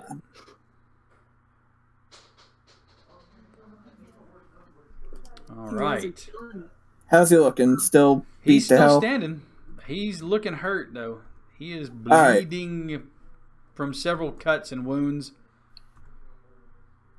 All right, that'll hit. And that's just a chop across the chest, and it's just like, Just- dude, just give Just up. a Ric Flair, just the old Flair family Yep. knife edge chop. All right, you bring the blade across his other leg, opposite of the one that Gillette had hit, And then again, as you come up with your short sword, you just knife edge him right in the chest, and he stumbles. I actually give up, man. Your dudes are dead. You got nothing left. You want to die here because you're gonna die here. I'd rather die than be a captive. All right. And it is. I try. Yep. It is Yenfear's turn. All right. You'd rather die. Okay, fine by me. Cut him the bone. All Okay. right, so I'm going to attack with my rapier and my dagger. All right. You can do it. The rapier misses. It doesn't seem to be able to pierce the armor that he's wearing. And dagger. The dagger, even with disadvantage because it is light but the sword isn't, does hit. So roll damage on the dagger, please. And I just close my eyes and just jam it in there. All right. You watch as he's going for this. It looks like a drinking horn that's on his side. Like he's preparing to do something. And right before he can bring it up to his mouth, you reach underneath with the rapier and he kind of moves. And right as he moves his arm to avoid that hit, you jam the dagger into his rib cage. Do you have any parting words for him?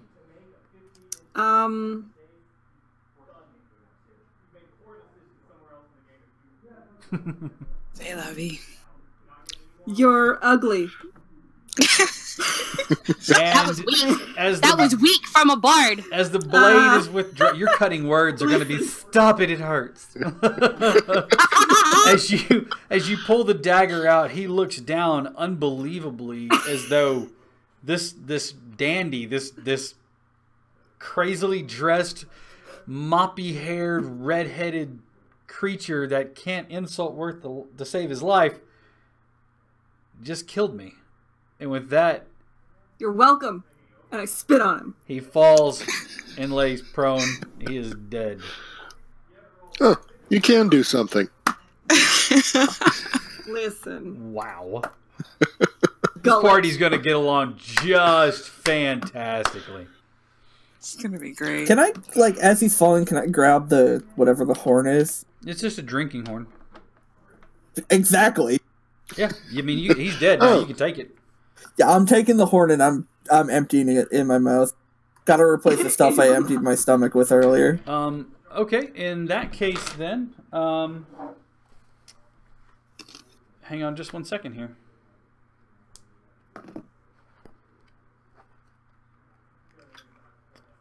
Please hold while the DM looks something up for confirmation. Bum, bum, bum.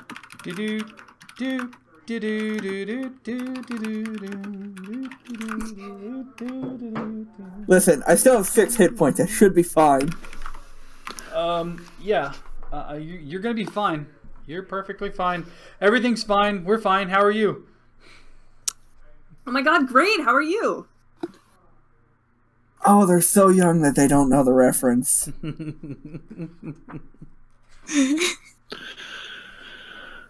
I will admit that I do not get the reference. Star Wars. Yeah, I'm not a Star Wars fan. Sorry, outing I'm a myself. Star Wars fan, but I don't remember that. It's a boring conversation anyway. It's one of Han Solo's defining moments. Okay. Yawn. There's some argument on that one. How does my webcam keep moving? What are you I have doing? no idea. I don't know either. As you take a hearty pull off of this thing, you tip it up and you just, oddly enough, you feel not drunk. You feel better by a total of 8 hit points. Sure. Yeah. Well, that was a waste of a potion. I'm keeping the horn, though. All right. Oh, you're looking well. All right. Or So is there enough to give the hunter, or is it was just one pull from it? in your haste to drink whatever it was that was in there, you have emptied the horn. Fair enough. I'm gonna kind of trot over and kind of bend at the waist and look down and be like, "Hey, you okay? Clearly You're looking not. kind of." Does she look okay? Thanks for dragging her out of the way. Mm. And I'm gonna cast Cure Wounds again. How many spell slots do you have left? Oh shit! I can't. Ha! Ha! Just kidding. Lol, JK. You're still you know dead. what? However, if we're in a clear spot that there's nothing else there, then we can take a short rest, and I can at least use my hit die. This is true. Ah, yes. If you wish to risk it, you certainly can. Annalise is she's gonna demand that they take a rest, at least for a short while, because it won't take her long to fix herself. Yeah, it's but she only needs a gonna little bit of time. You guys only need a short rest is only like, what, an hour or two? Maybe Yeah. that. While we're doing that, I'm going to attune to Spring instead. Okay, so you're changing your attunement? Yes. All right.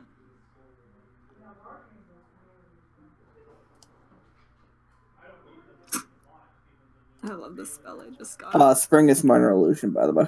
I know. Okay. Do you get hit points back from a short rest? Yes, you do. You use your hit dice. So on your character sheet, if you roll your hit die, you can get back how many ever points it rolls. So you Like get I back, did. You get back Wonderful. 8 hit points. And I Yeah. lost 8 hit points, so hey. Hey, Works out. it washes out. All right. So you're taking a short rest. Everybody recuperates some of their hit die, some of their hit points. What are you doing now? What you see, the scene before you, you see the tent and the 2 smaller tents. You also see inside the larger tent is a bedroll, a small chest, maybe about a foot by a foot wide by, say, 2 feet long, a foot deep by 2 feet long, something like that. And you see several crates. They all have different stamps on them from trading companies and things like that. There's about maybe 15 crates in all, of various sizes, some smaller, some bigger. All of them have had the lids pried off of them and then put back, so there's no nails holding anything down. This is clearly some of the missing loot that has been trying to make its way toward Adalar, but has been hijacked on the way. Okay. What's Did you in the say there was chest? Did you say there was a cart? No, crates. There are several crates. It's just crates, but there's no cart around. Not any carts that you can see. Okay. Give me an investigation check, though, please. Sure. And I'll give to you what's in the Something I'm chest in trained just a in. moment. What's that? It's something I'm trained in. It's that I still don't do shit. That's okay, because it's still enough for you to recognize that there are cart tracks that seem to be leading off deeper into the woods. Okay. And they seem to turn and head south Towards the town? towards the town. Or in that general direction. All right. Give me just 1 second. All right. So here's a fun thing that I like to do as a DM. I like to give the party decisions. One of the things that I usually do is I talk about critical hits. I feel the critical hit should be an impressive hit, and I ask the party beforehand, do you want the critical hit to be a full hit die plus 1 extra hit die? So in other words, if your weapon does 2d6, you get 12 plus an additional 2d6, or 1d6 on top of the full 6 hit points that, like, say, a scimitar would do. I think the last time that I asked that, the decision was no, because Not only do they get to do that, but so do the monsters if they get critical as well. But one of the other things that I like to do is sometimes vary up how the treasure hits them. With that being said, I have rolled for what's in the chest. Would you like to roll, or would you like to take my roll?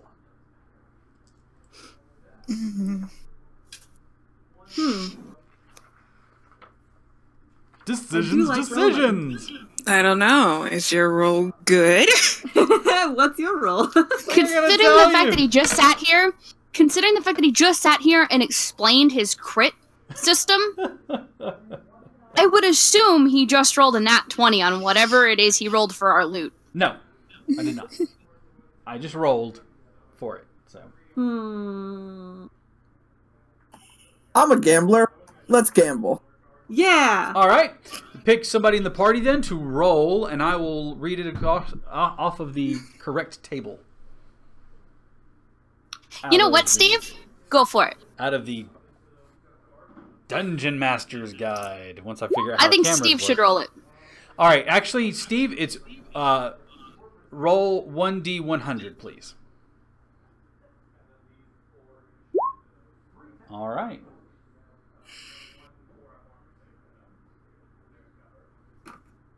Everybody happy That'd be with a this crit choice? if you rolled a d20. Yeah. Okay. That is a crit if you roll a d20. You open the chest, and you find pieces of art that have been rolled up. You find some fine figurines made out of porcelain and ceramic, different art objects that have all been fitted into the chest. There's about 5 of them in all. Again, from ceramic figures to small sculptures, art that's been rolled up, taken out of its frame, and things like that.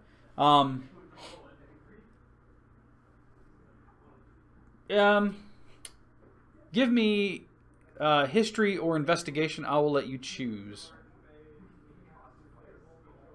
Whomever. All of us? Anybody who would like to try to appraise this value of these things. So you said history or what? History or investigation. I got a 4 in investigation, so god damn it. Why do I have a +4? The fuck is the use of that? Thank you, Chief. It's not a known, like, high valued item. You can tell that these are items that maybe belong to family members and were more special to them, but they still have some value. In all, they're worth about 25 gold pieces per art object, and there's about 5 pieces of art in there. You think that's probably a fair price from a tradesman or from somebody who Are any of the paintings mine?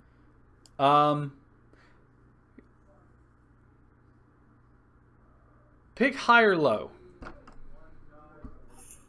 Oh, low. Oh, my dice fell off my chest. No, unfortunately, they're not. Fair enough. Though you do recognize them. I keep bumping the table and my camera goes all crazy. Sorry about that, folks. You do recognize some of the artists, and you do recognize they're on the same level as you. They're decent. They're not world-renowned. These are priceless works of art, but they're better than hotel art. How's that? All right, and that's what you find in the chest. Well, I will relay that information to the party, but I don't know if they'll believe me. You know so much about art. You don't seem like the art type. Shithun, give me a perception check, please. Hup. Hup. Oddly enough, the horn feels a little heavier than what it did a moment ago. Oh, fucking sweet. Oh, fucking sweet. What fucking sweet? What? The horn's, like, magical, right? So there was a healing potion in it, and I'm pretty sure it's heavier now, so I think it's refilling. You mean I won't have to be the only healer? That's amazing. Take a look inside and see. I'll pop the top. It's not full, but it's about halfway full. You would estimate that it probably takes a minute or so to refill, but it seems to be refilling. Fantastic. Nice. All right. So again, you find a bunch of crates with different various objects in them. Some of them have like bars of metal that are maybe about a half a foot long. Ingots of some type of metal. They're dark in color. It's not iron or pig iron. They seem to be. They don't lack. They lack luster. So they don't shine or anything else like that. They're a little heavy. But unless any of you are smiths, do any of you have smithing at all? Not I mean, unless you want to give it to me based on background, I don't. No. If you didn't take it, then smithing tools. No, because that. Yeah, no. Just because like it's something written into her background that she knows how to make her weapon. Right. But that would be the extent of it. So she'd recognize metal and what it's used for, but she wouldn't. Beyond being able to make what she uses, she can't do anything else. Okay. So yeah, again, you have these bars, and they're lighter than like raw iron or even steel ingots. Which, anyways, they're lighter than most of the metals that you guys have dealt with in the past. But there's about 3 crates of those. There's about it's about 15 bars per crate the way that they're laid out. They're not big crates. So there's a total of 45 of those ingots. There are also various tools of high quality, tools that would be used in the Artisans Guild by the Artisans Guild.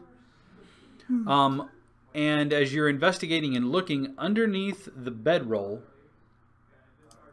you find a letter written, flourishing handwriting, and it says in there, mind the roads. We'll blame that fool for everything. And then the town will be ours. Take the quality stuff, let the rest go by. I will let you know by checking the ledgers on what's coming in. Do I recognize the handwriting? Give me an investigation check. Or actually, just make it a straight intelligence check.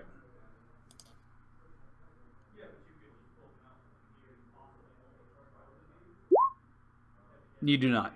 The fuck is with these rolls? Can I roll one too? It's the dice. You can, but yeah, Oops. you're not. It's not any handwriting you've seen. Okay. Did anybody write down what the note said, by the way, in your personal notes or anything else like that? Mind the roads. We'll blame the fool. Everything. I'll check the ledger. Let everything good go. And take everything good. Let everything else by. All right. I'm gonna drop this in everybody's journal. Sweet. So that you guys can add notes to it as you need to. Oddly enough, it's labeled mysterious note. That's pretty apropos. All right. So with that We being need to be said, able to edit it. excellent. Thank you very much. Make sure you're taking notes because the DM's not. You don't have that feat that Liam took. All right. I want to remind everybody again, we're coming up in our last hour. Please stay tuned. We are giving away a Steam key for episodes 1 through 5 of Life is Strange, which got a really great rating from Steam itself. Overall positive, or overwhelmingly positive. I will be giving that away at the end of the night. So please stay tuned. It is a Twitch-only giveaway, so you must be active in Twitch, in the chat, for the giveaway to count. And again, this is in commemoration of our first 25 subscribers to Twitch. As well as I'd like to say now that at least one of them is officially here and watching, I wanted to again thank our first 2 patrons from Patreon, Jack and Danny. Thank you very much for joining Dire Bear Adventuring Company. Again, officially, whatever. Yeehaw! All right, so you guys have collected everything else you can. Collectively on all of them, you find a handful of copper, totaling about maybe 16 pieces of copper. You do find 12 pieces of silver and 3 pieces of gold.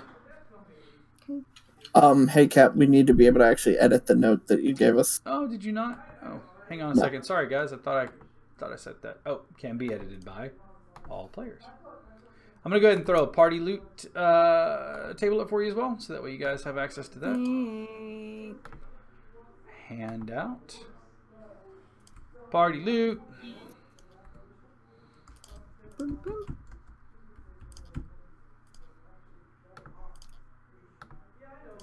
And that can be edited by all people. I will go ahead and throw, let's see, I said 16 copper. 12 silver, and if I didn't say 3 gold, you got 3 gold now. I thought it was 3, but it might have been 2. Whatever. We don't argue, right? All right. And you also have a mysterious horn of drinking liquid that seems to be yummy. You have all these crates. What's that? What was the note? Mind the road. We'll blame the fool. Mind the roads. We'll blame the fool. Damn it. Take what's valuable. Let the rest pass. Take what's valuable. Let the rest pass. I'll let you know what's coming in by checking the ledger. I'll check the ledger and let you know what's coming in.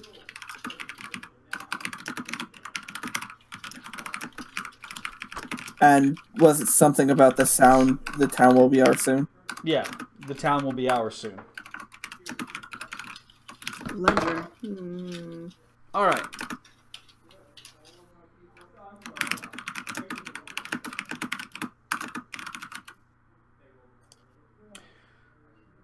So again, the carts are heading south. There are no carts here, unfortunately, at this moment. But you do have plundered loot that was coming in from caravans. Well, we should probably, I don't know, tell people that their stuff is here or something. I don't know. Half of us should stand guarded. The rest of us should go get carts to move it. Great, so you can stay, and I'll go back. And, You even know who to talk to? do I know who to talk to? Of course I do. But I love the incredulity that Yennefer just like, do I know who to talk to?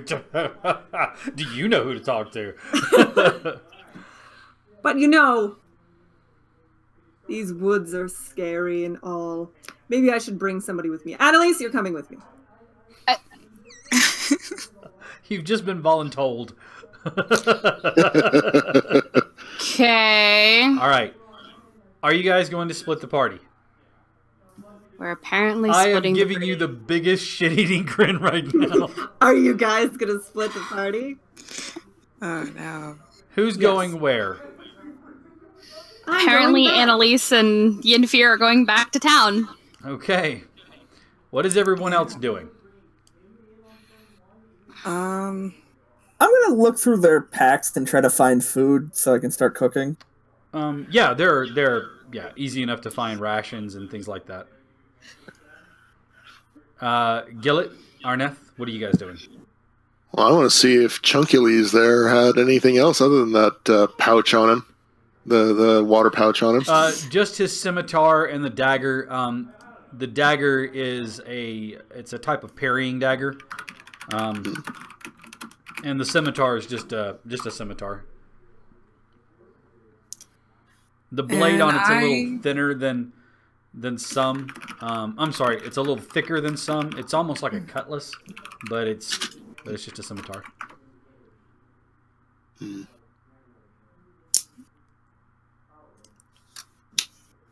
And I guess I'll keep watch. All right. All right. So Arneth is keeping watch, Gillet is checking the bodies, and Sheathun is cooking while Annalise and Yennefer head back to town. You remember that it's a walk, but it's not like a day away or anything else like that. It's just a couple of hours to get back to town. Yeah. So you guys stroll back into town, and who are you going to see first? She is going to go see the Artisans Guild. No, fuck. Merchants Guild. Okay. I got it. Whoever the fuck hired me, I don't know. All right, I'm gonna move you guys back over here so that we can see. The dick who runs the brothel. You don't have official word that it's the brothel, but that they entertain a lot is what I think he said. They entertain a lot. Cap, he didn't deny it when she straight out called it a brothel. Oh, that's true. He did. He didn't. All right, so you return back to the Merchants Guild and see one Mr. Willis, Mr. Carter Willis. As you walk in, again, he seems to be in that same position almost. He himself is draped across the chair, his body against his torso against one arm, his legs thrown over the other arm, one arm up on the armrest. He's wearing, it's a, for lack of a better way of saying it, it's almost like a kimono. It's this almost sheer satiny material, and it's thrown open, so his pale white gut hangs out, chest hair showing, his hair all curly and done up, and he's just looking languid, basically. And as you walk, before they even do anything, Annalise like leans into Yenfir and is just like, "Do not ever let yourself look like that." Don't insult me. I would never. I would. Although, way better where did he taste get than that shirt? I want one. Actually, that's nice. What is that? Silk. What is that? Cashmere? What is that? The silk? Satin? All right. You walk in, and the manservant who brought the tray out with the contract for Annalise to sign ushers you in and shows you to the parlor where Carter is sitting. And he kind of looks over at you, his eyes half lidded. He just kind of dreamily says, "So, did you find my treasure, my loot, my missing goods?" Some. We did. However, we're going to need a cart to bring it back. A trifle. I'd be happy to help.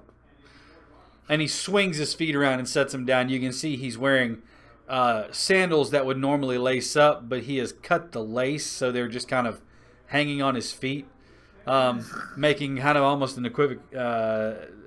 equal to like a house slipper. He stands up, and his linen pants fall just to his ankles, and he shuffles over and he says, "Halloran," and you see the manservant bow. "Yes, sir." "Get these people a horse and a cart. And I'm parched." "Yes, sir. I'll be a moment." And he disappears for a moment into what appears to be an office set off of the parlor. So as you walk in, the parlor is on your right, and then the office is just behind it. Halloran starts scribbling on a piece of paper, and he comes back in, and he hands you a note, and he says, "If you'll take this to the stables, it's down past the tavern. You know where the tavern is?" Absolutely. "Excellent. Just past the tavern is the stables. If you'll talk to the stable owner, he'll give you a horse and a cart." And he hands the note to you, and then he says, "Excuse me, I must see to Sir's drink." And he disappears into the office and then back out again through another room, so you're not quite sure where he went to. Okay.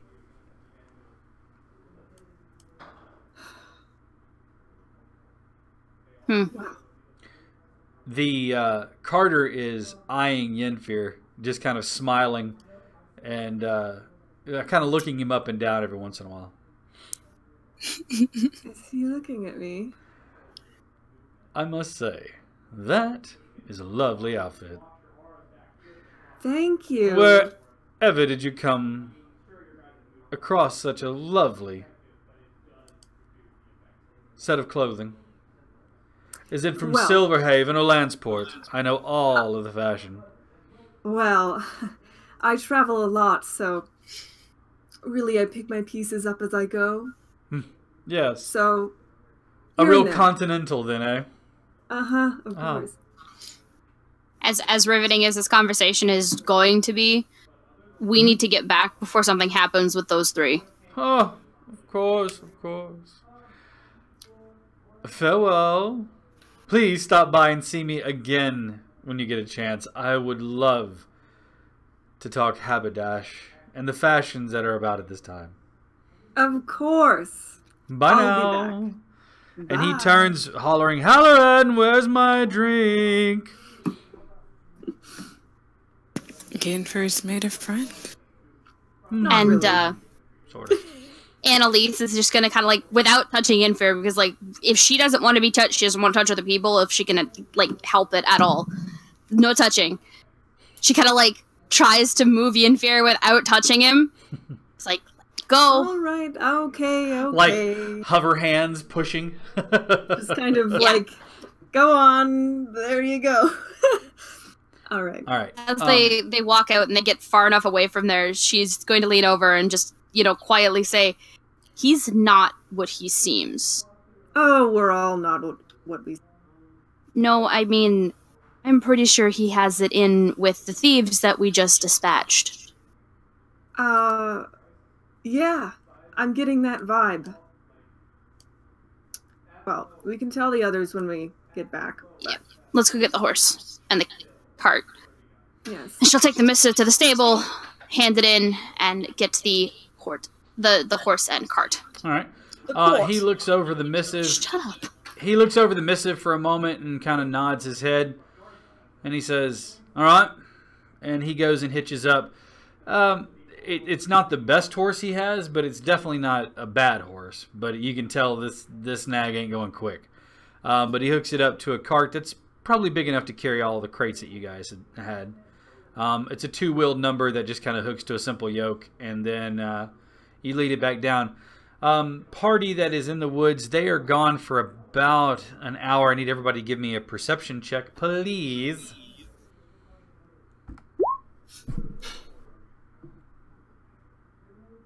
Excellent. All right, so hour goes by, couple of hours. About the third hour, I need everybody to give me a perception check again, please.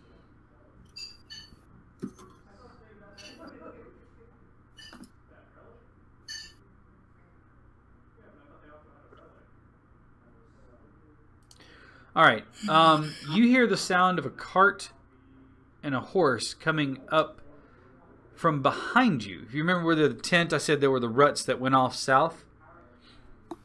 As you're standing there, or as you're kind of milling about, Shithun has made a decent meal from the rations and the dried stuff that you had found around there. A nice hearty soup. You hear a cart coming up from the grassy way behind you guys, bumping over twigs and branches, making enough noise that it draws your attention. We're new recruits. What's that? She soon whispers to the other two. We're new recruits. The other guys are off on a mission. We're here to just keep the camp. What have you done with the bodies? Put them Got in the strong stew. one to hide. Got the strong ones to hide them, is that what you said? Yup. Okay. I just want to picture, like, Val Kilmer, Mad Mardigan, just calling the two orcs Mumbo Jumbo. Mumbo Jumbo, hide the bodies. Oh my god.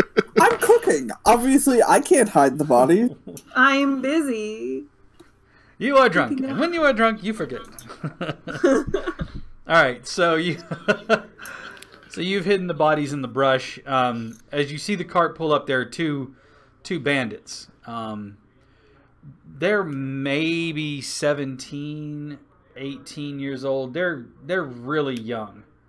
The rest of them were kind of grizzled. They were men in their late 20s, early 30s. Some of them even older than that. But these are kids.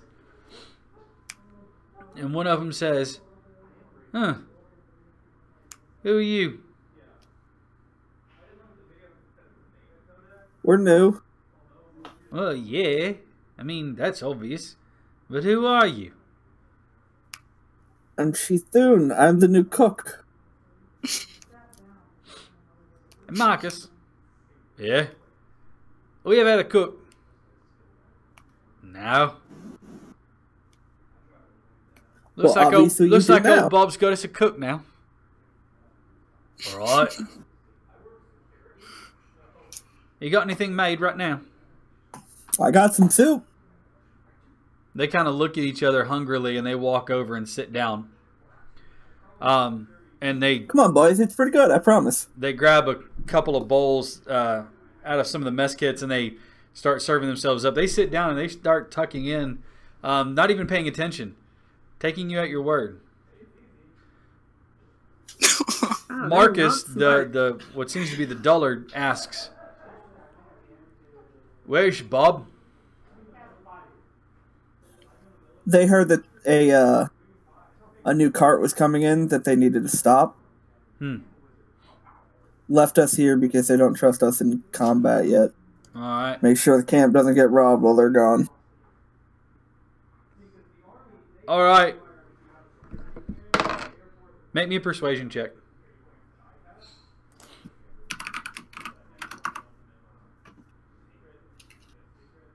Hey!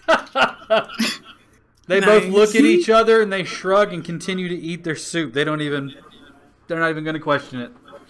Another hour passes and they finish their soup. They're kind of stretching, rubbing their tummies full for probably the first time in a while. They really haven't done anything. They went into a couple of the tents and started preparing stuff. They went over to the cart, and it's about that time that you hear another cart coming up the road. Give me a Sounds perception. like the boss is coming, Yeah, it's back. coming from the south. It's coming from the direction that town was in.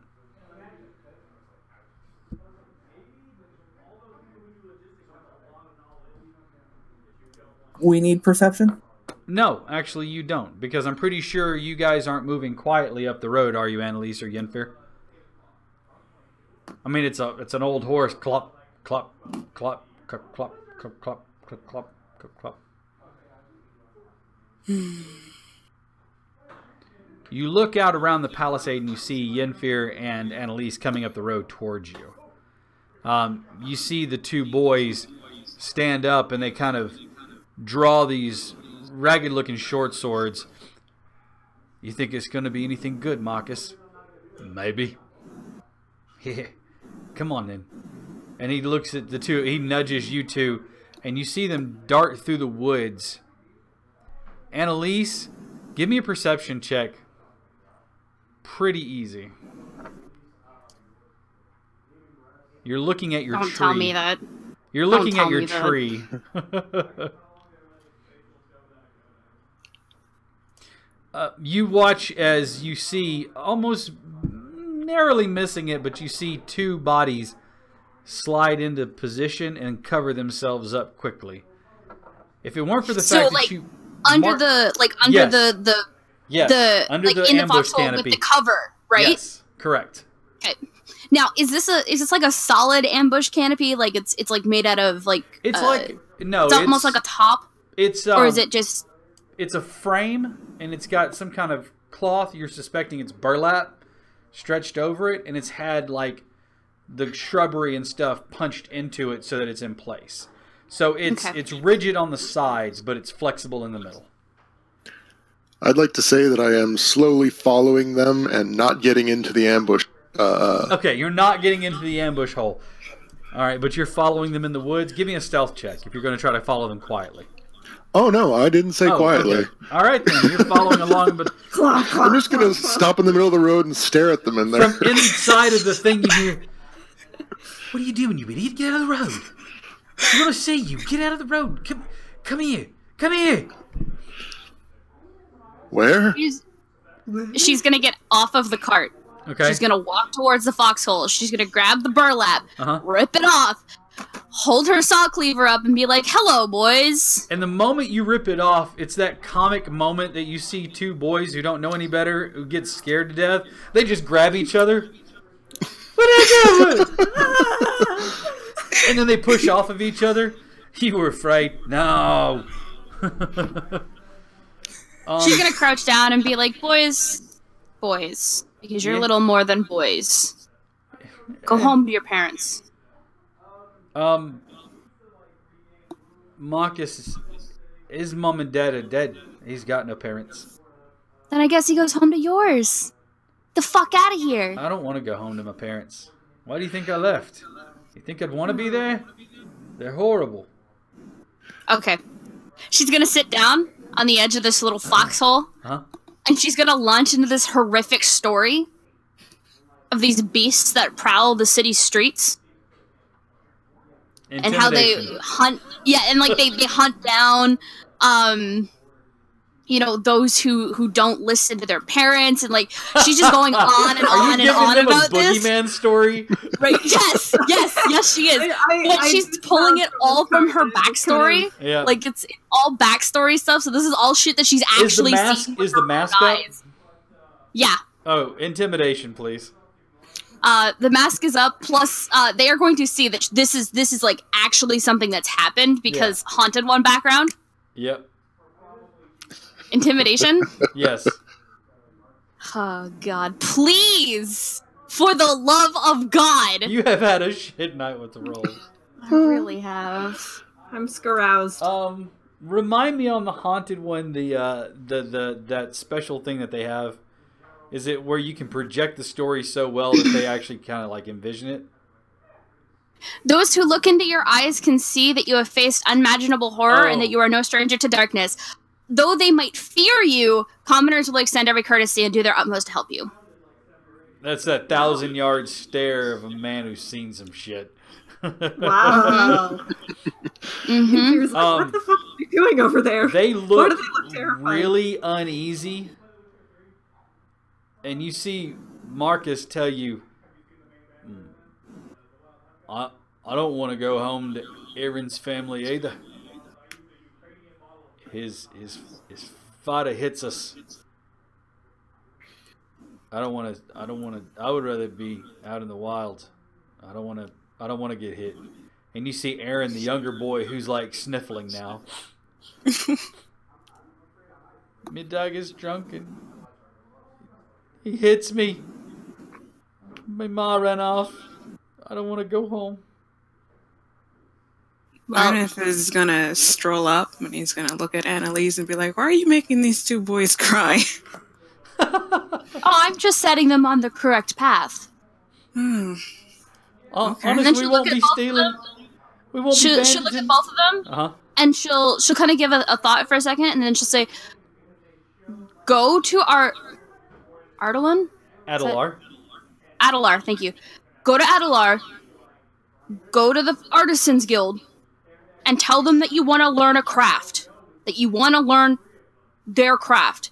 Learn blacksmithing. Learn woodworking. Do something with your life besides this." All right. We will. Come on, Marcus. Oh, all right. And you see them go back to the camp, and it's maybe 10 minutes. And you see the two boys walking out of the camp. They've got the cart. Now, they were just carrying it, one on each side, just pulling it along. But you see they've packed up their tent and what meager belongings that they have, and they're heading back down towards Adelar. Be good, boys. Yeah, all right. You made great soup. Thank you. No problem. Well, that's one way And to turn carrying on the way. around. She was a nice one, that one. A right proper lady made a soup and all. Oh, But that other one, terrifying. Good. they're I not almost soiled me pants. All right. And Annalise kind of like just brushes her jacket off, very proud with herself. All in a day. Hooks the saw blade back into her belt and All right. So you guys continues leading the horse into the camp so they can load the shit onto the cart. Yeah. So you guys lead the horse back in. I think you're taking all of the crates. Is that right? Mm-hmm. Yeah. All right, Everything. And the load up- chest as well. Yeah, you load up all the crates. And again, it's those weird metal ingots. You see all kinds of crafting tools. There's bolts of very fine cloth. It seems like most of the thing. One of the interesting things you see is a box that is it's sealed properly, and it has some kind of putty or clay set inside of it. That kind of, so the box is on the outside, then you've got the clay in there, and it's stuffed with dirt, and you can see very little, a few sprigs of something sprouting from the dirt. There's 2 of these crates in there, or cases, and that they've been held onto specifically, some kind of plant or something like that. But you load everything up, being careful not to break anything, and it all fits in the cart but barely. And you can tell that this horse, well, she wasn't moving fast before. She is definitely not moving fast this time. But you guys spend about 30 minutes loading up all the carts. The boxes of iron, or the metal ingots, is not iron, are surprisingly, like I said, they're light. They were much lighter than what you thought they would be, considering, you know, how many were in there. But you load them all up and you start heading back to town. What's that? Can I take one of the bars out and put it in my pack? I'll just say one of the thieves stole it or something. Or that it was missing when we found the box. You have to tell if the rest of the party's okay with that, or if you want to give me a sleight of hand check. Nice. Sleight of hand. It has to beat my perception, right? Yes. So you roll a perception to see if you spot it. Nope. Not with my phone. Oh, hey, I beat it. It's gonna take me one of them too. Give me a sleight of hand. Let's see. Arneth, do you want to try to see what it is? No, but I want to see if I catch any of them. Okay, perception check, please. Every one of them. As you're watching, they're loading the carts, and it goes this way. She-Thun grabs one and is looking at it, and you see her slip it into her pouch. And at the same time, Gillett looks over and he kind of narrows his eyes for a second, then shrugs and grabs one. And then you see Yennefer go, ooh, and reaches over. But Yennefer's not like quiet about it.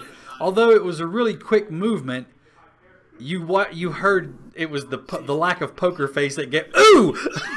That gave it away. The eyes gave it away. Arneth watches you all grab these things and start to put them in the pouch. Are you going to say anything to them about it? Yeah, I'm just gonna be like, are we taking treasure now? Is that a No! Absolutely not. Put it back. All 3 of you. No, I don't think so. Yeah, no, Drunky, put it back. Drunky. We'll be having a talk about this later. And I put it back. You don't steal shit that's not yours. Put it back. We're not stealing. We're liberating. You're not liberating shit. Put it back. All no, right. and it goes right in the back. What, you're going to put it back or not? No, it's going in her bag. Okay, fine. Annalise is going to, she's going to attempt to arrest She-Thun. I have manacles. I can do that. Okay. All right. Before this happens, is anyone going to try to stop either of them from this path that they are on? I will. What are you going to try to do? Yes. I don't know. I guess I'll try to stop. Who are you going to try to stop? Are you going to try to stop She-Thun, or are you going to try to stop Annalise from arresting She-Thun? I'm going to try to stop Annalise from arresting She-Thun. I'm just going to be like, hey, it's not worth it. All right. It's not hers. It's not worth it. All right. You're going to make, it's going to be a grapple check. So it's going to be your athletics versus their acrobatics or athletics, whichever one of the two is higher. Oh. My athletics? No. No. It's me and Hellish. Yeah.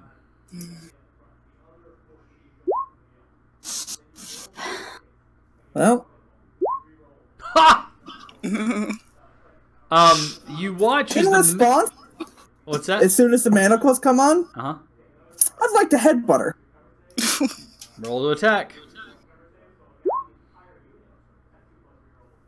Does that beat your AC? It does. All right. Just because my hands are tied doesn't mean I can't fight you. It's a Doesn't piece matter. of metal. If you It's not ladies gonna are stop me done- from arresting you. If you ladies are done, we have some goods to return. If you're done with your cat fight, All right. we done? Are you okay? So you guys are heading down the road. You have Sheathun manacled currently. Mm-hmm. All right. I take it you guys are heading back into town. Yes. She's also taken the ignet back and Ingot, put it back okay. in the box. All right. So you put it back in there. All right. It's dusk, so there's a little bit of light left in the day as you make your way back into town. You bring the goods to the Merchants Guild, and Carter, who is looking a little fresher than what he was earlier, wearing a nice doublet with some very billowing sleeves, opened at the throat, and he's got a nice necklace on. The shirt itself is this beautiful, like, sunflower yellow color. The doublet is green, and it's got a kind of a cross-stitch pattern in there. All right, go ahead. You can do a GR and then Yep. give me the roll. All right. As you walk back in, though, you see that he looks at you appraisingly as he yells inside the manor for Halloran, who comes outside carrying a very large ledger. And he starts to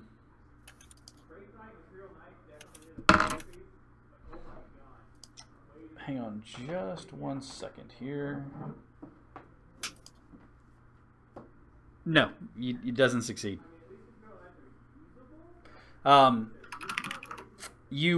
he starts looking over the ledger, and they're comparing what they have inside of the boxes and what's on the ledger, and he kind of nods his head. Halloran nods his head, up and down, checking against him. He says, Yes, my lord, everything is in order. All of the missing items have been returned. Well, save for... And he starts rambling off crates of different things. He says, those seem to still be missing. But from the most recent attack on the caravans, all of these goods are here and accounted for. And Halloran closes the ledger and heads back inside. Carter asks you to just take the cart around the back of the place, and that his crew would unload it, if you would be so kind. He looks at Annalise and says, I believe that our contract has been satisfied. And he takes and reaches at his belt, and he unclips a pouch. He gives it a heft, reaches down and grabs a second pouch. He throws you the first one. He said, this is the agreed upon amount. And he throws it to Annalise, who catches it. And then he says, and this one, and he throws another one, and it weighs about the same. He goes, this one is for making sure that it's not going to happen again, I'm sure. And for returning my goods. With nothing missing, and I appreciate that. She catches both. All right. You have... Did I just get... You got 60 gold Sorry, go pieces. ahead. 60 total? Because you agreed on 30, right? No, agreed on 40. Oh, was it 40? Yeah. Then you have 80. Thank you. My gold senses are tingling. She slips both of them into her pack. With a nice, heavy ching, clink. Mm-hmm. All right. Carter asks if any of you would like to stay at his place this evening, and then he looks over and says, why is this one in manacles? Go ahead. Sorry, Cap, you were cutting out a little bit. Can you repeat that? Why is this one in manacles? She was attempting to steal after we had recovered your items from the thieves. All right. Trying to take some items that didn't belong to you. It didn't belong to them either. That makes you no better than the thieves who took the stuff in the first place. Curiosity, and the manacles fall off. That's a neat trick. I take it that no bars can hold you. Oh, bars can hold me plenty fine. Bars. So, I will ask you why you were going to take the goods that did not belong to you, belong to the people of this town. Honestly, it was curiosity. The metal is interesting. It's lighter than it should be. Certainly. I just wanted to understand it. No harm was meant by it. What was one bar amongst friends? If it was that much of an issue, I would have returned it, but He says, well, I wasn't even given a chance to understand it. I've never been introduced to you, so I'm not quite sure what makes us friends. However, if you must know, it is a special type of metal found only in certain places in all of this world. And it's a very delicate process to work with it, one that my friend wanted to try his hand with. Honestly, there is no ill intent behind it. Like I said, I'm just curious. Careful. Curiosity can land you in a lot of hot water, young lady. Now, enough of all of that. Would any of you care to stay with me for the evening? I'll be hosting. I think I'd rather go to the bar, thank you. He says, certainly, the braying braggart is down the street. What are you hosting? Jack. What is it? I'm so tempted. Hosting all manner of company and good friends. Annalise, I'd like to observe this hosting. all right. Yes. Annalise, I need you Yeah. to give me a perception check, please. Sure. Okay. Can we just stop asking me to roll things? Can I? Yeah. Oh, okay. As a matter of fact, Arneth, you've been Thank uniquely you. quiet. Give me Arneth. a perception check, please. Okay. Hold on, let me find it.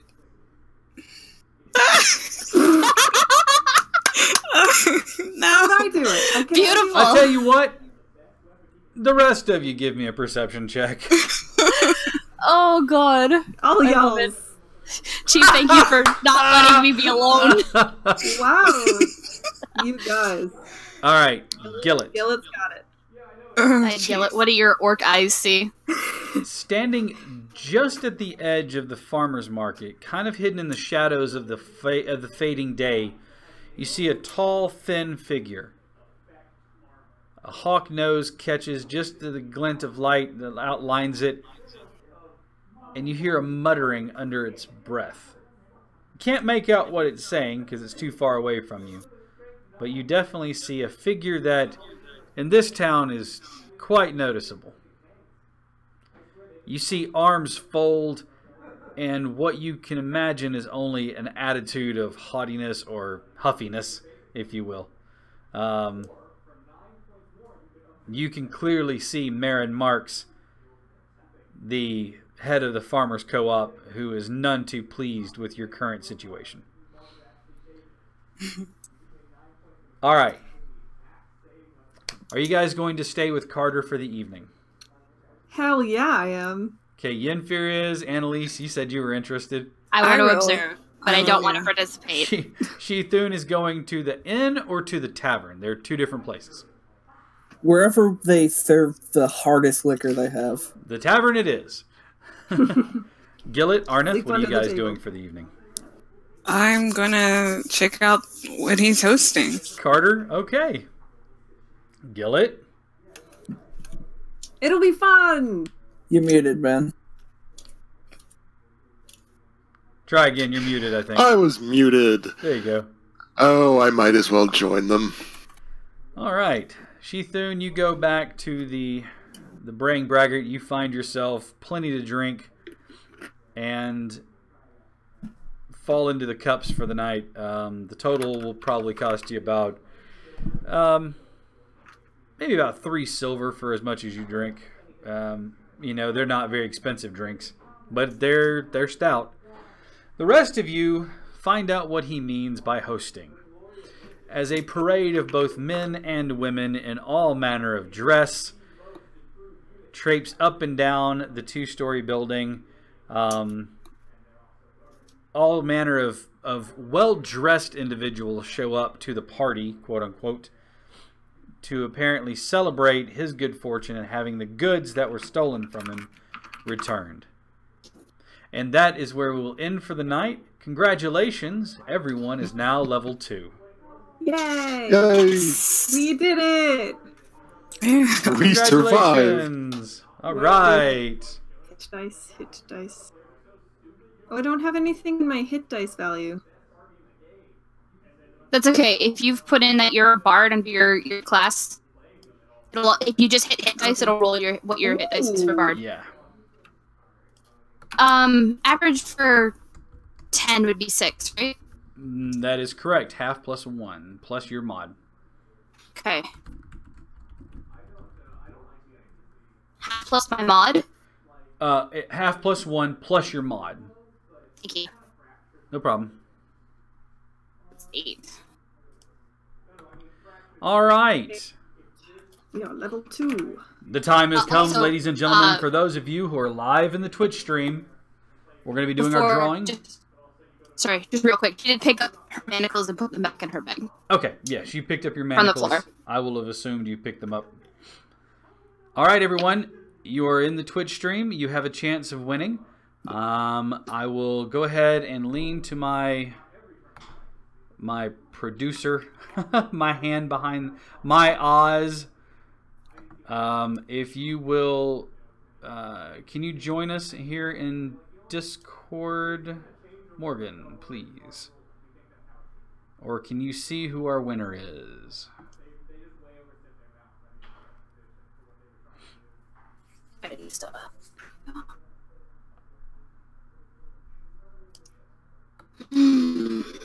I will now get ready to email the winner. Yeet.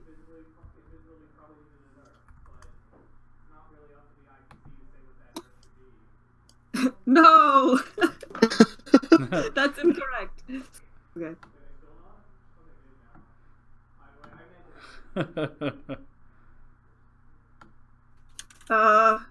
Sweats loudly. Just a second.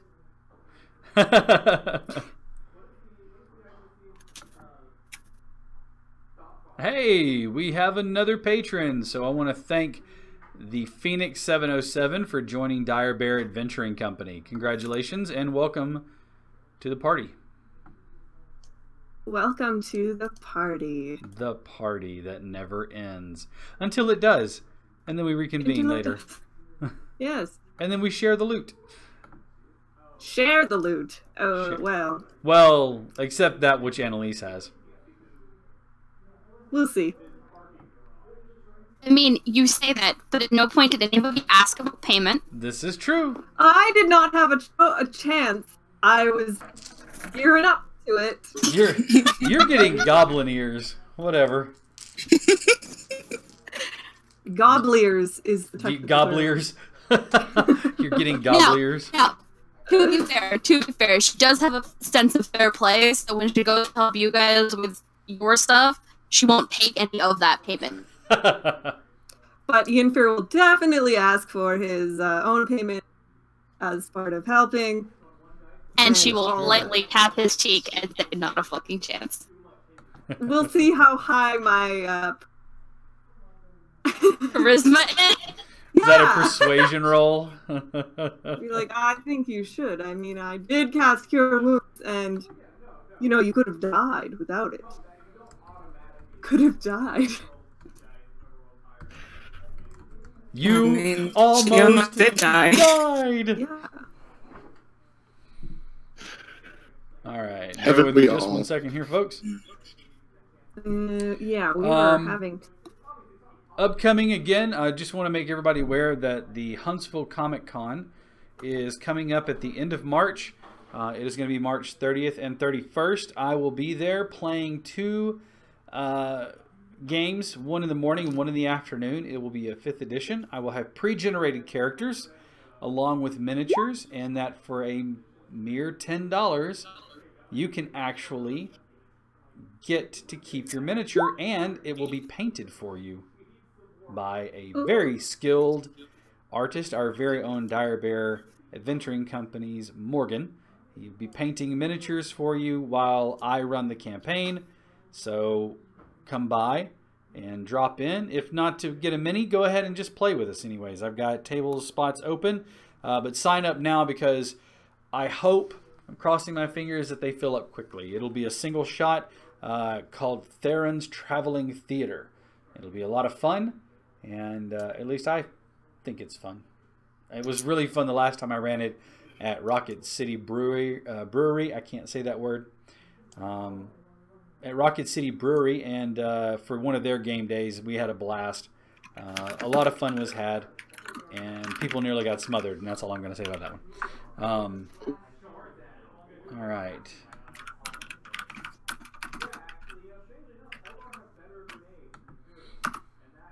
Just one more moment here while we wrap this up, and we will get our Twitch runner.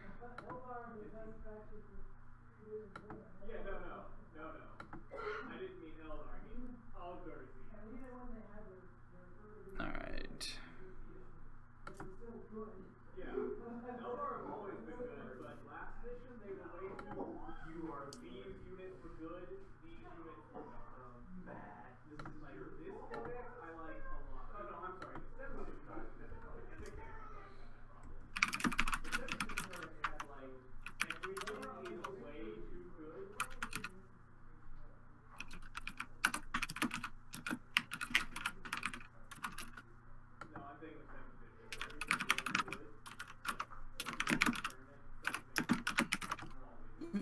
I have a fucking movement speed of 45. All right, just bear with us one more moment here, folks.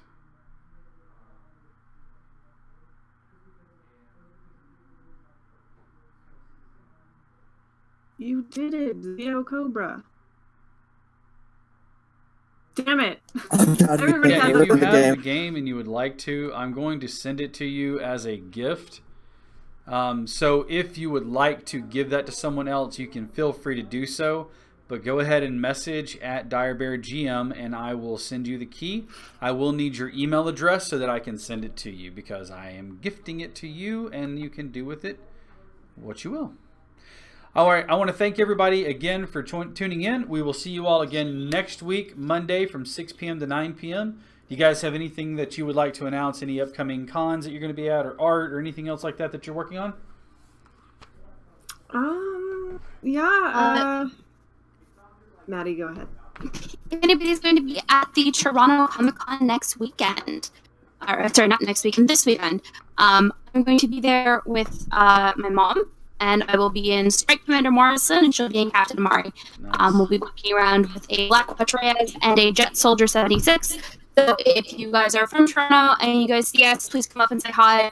We're all D&D nerds, so, you know, we're more than happy to chat with you guys about it. Yeah, Maddie's mom is actually in one of our campaigns, one of my campaigns on Tuesday nights, and plays a ranger, one of what was 3 rangers, as a matter of fact, set in Calimport in Forgotten Realms.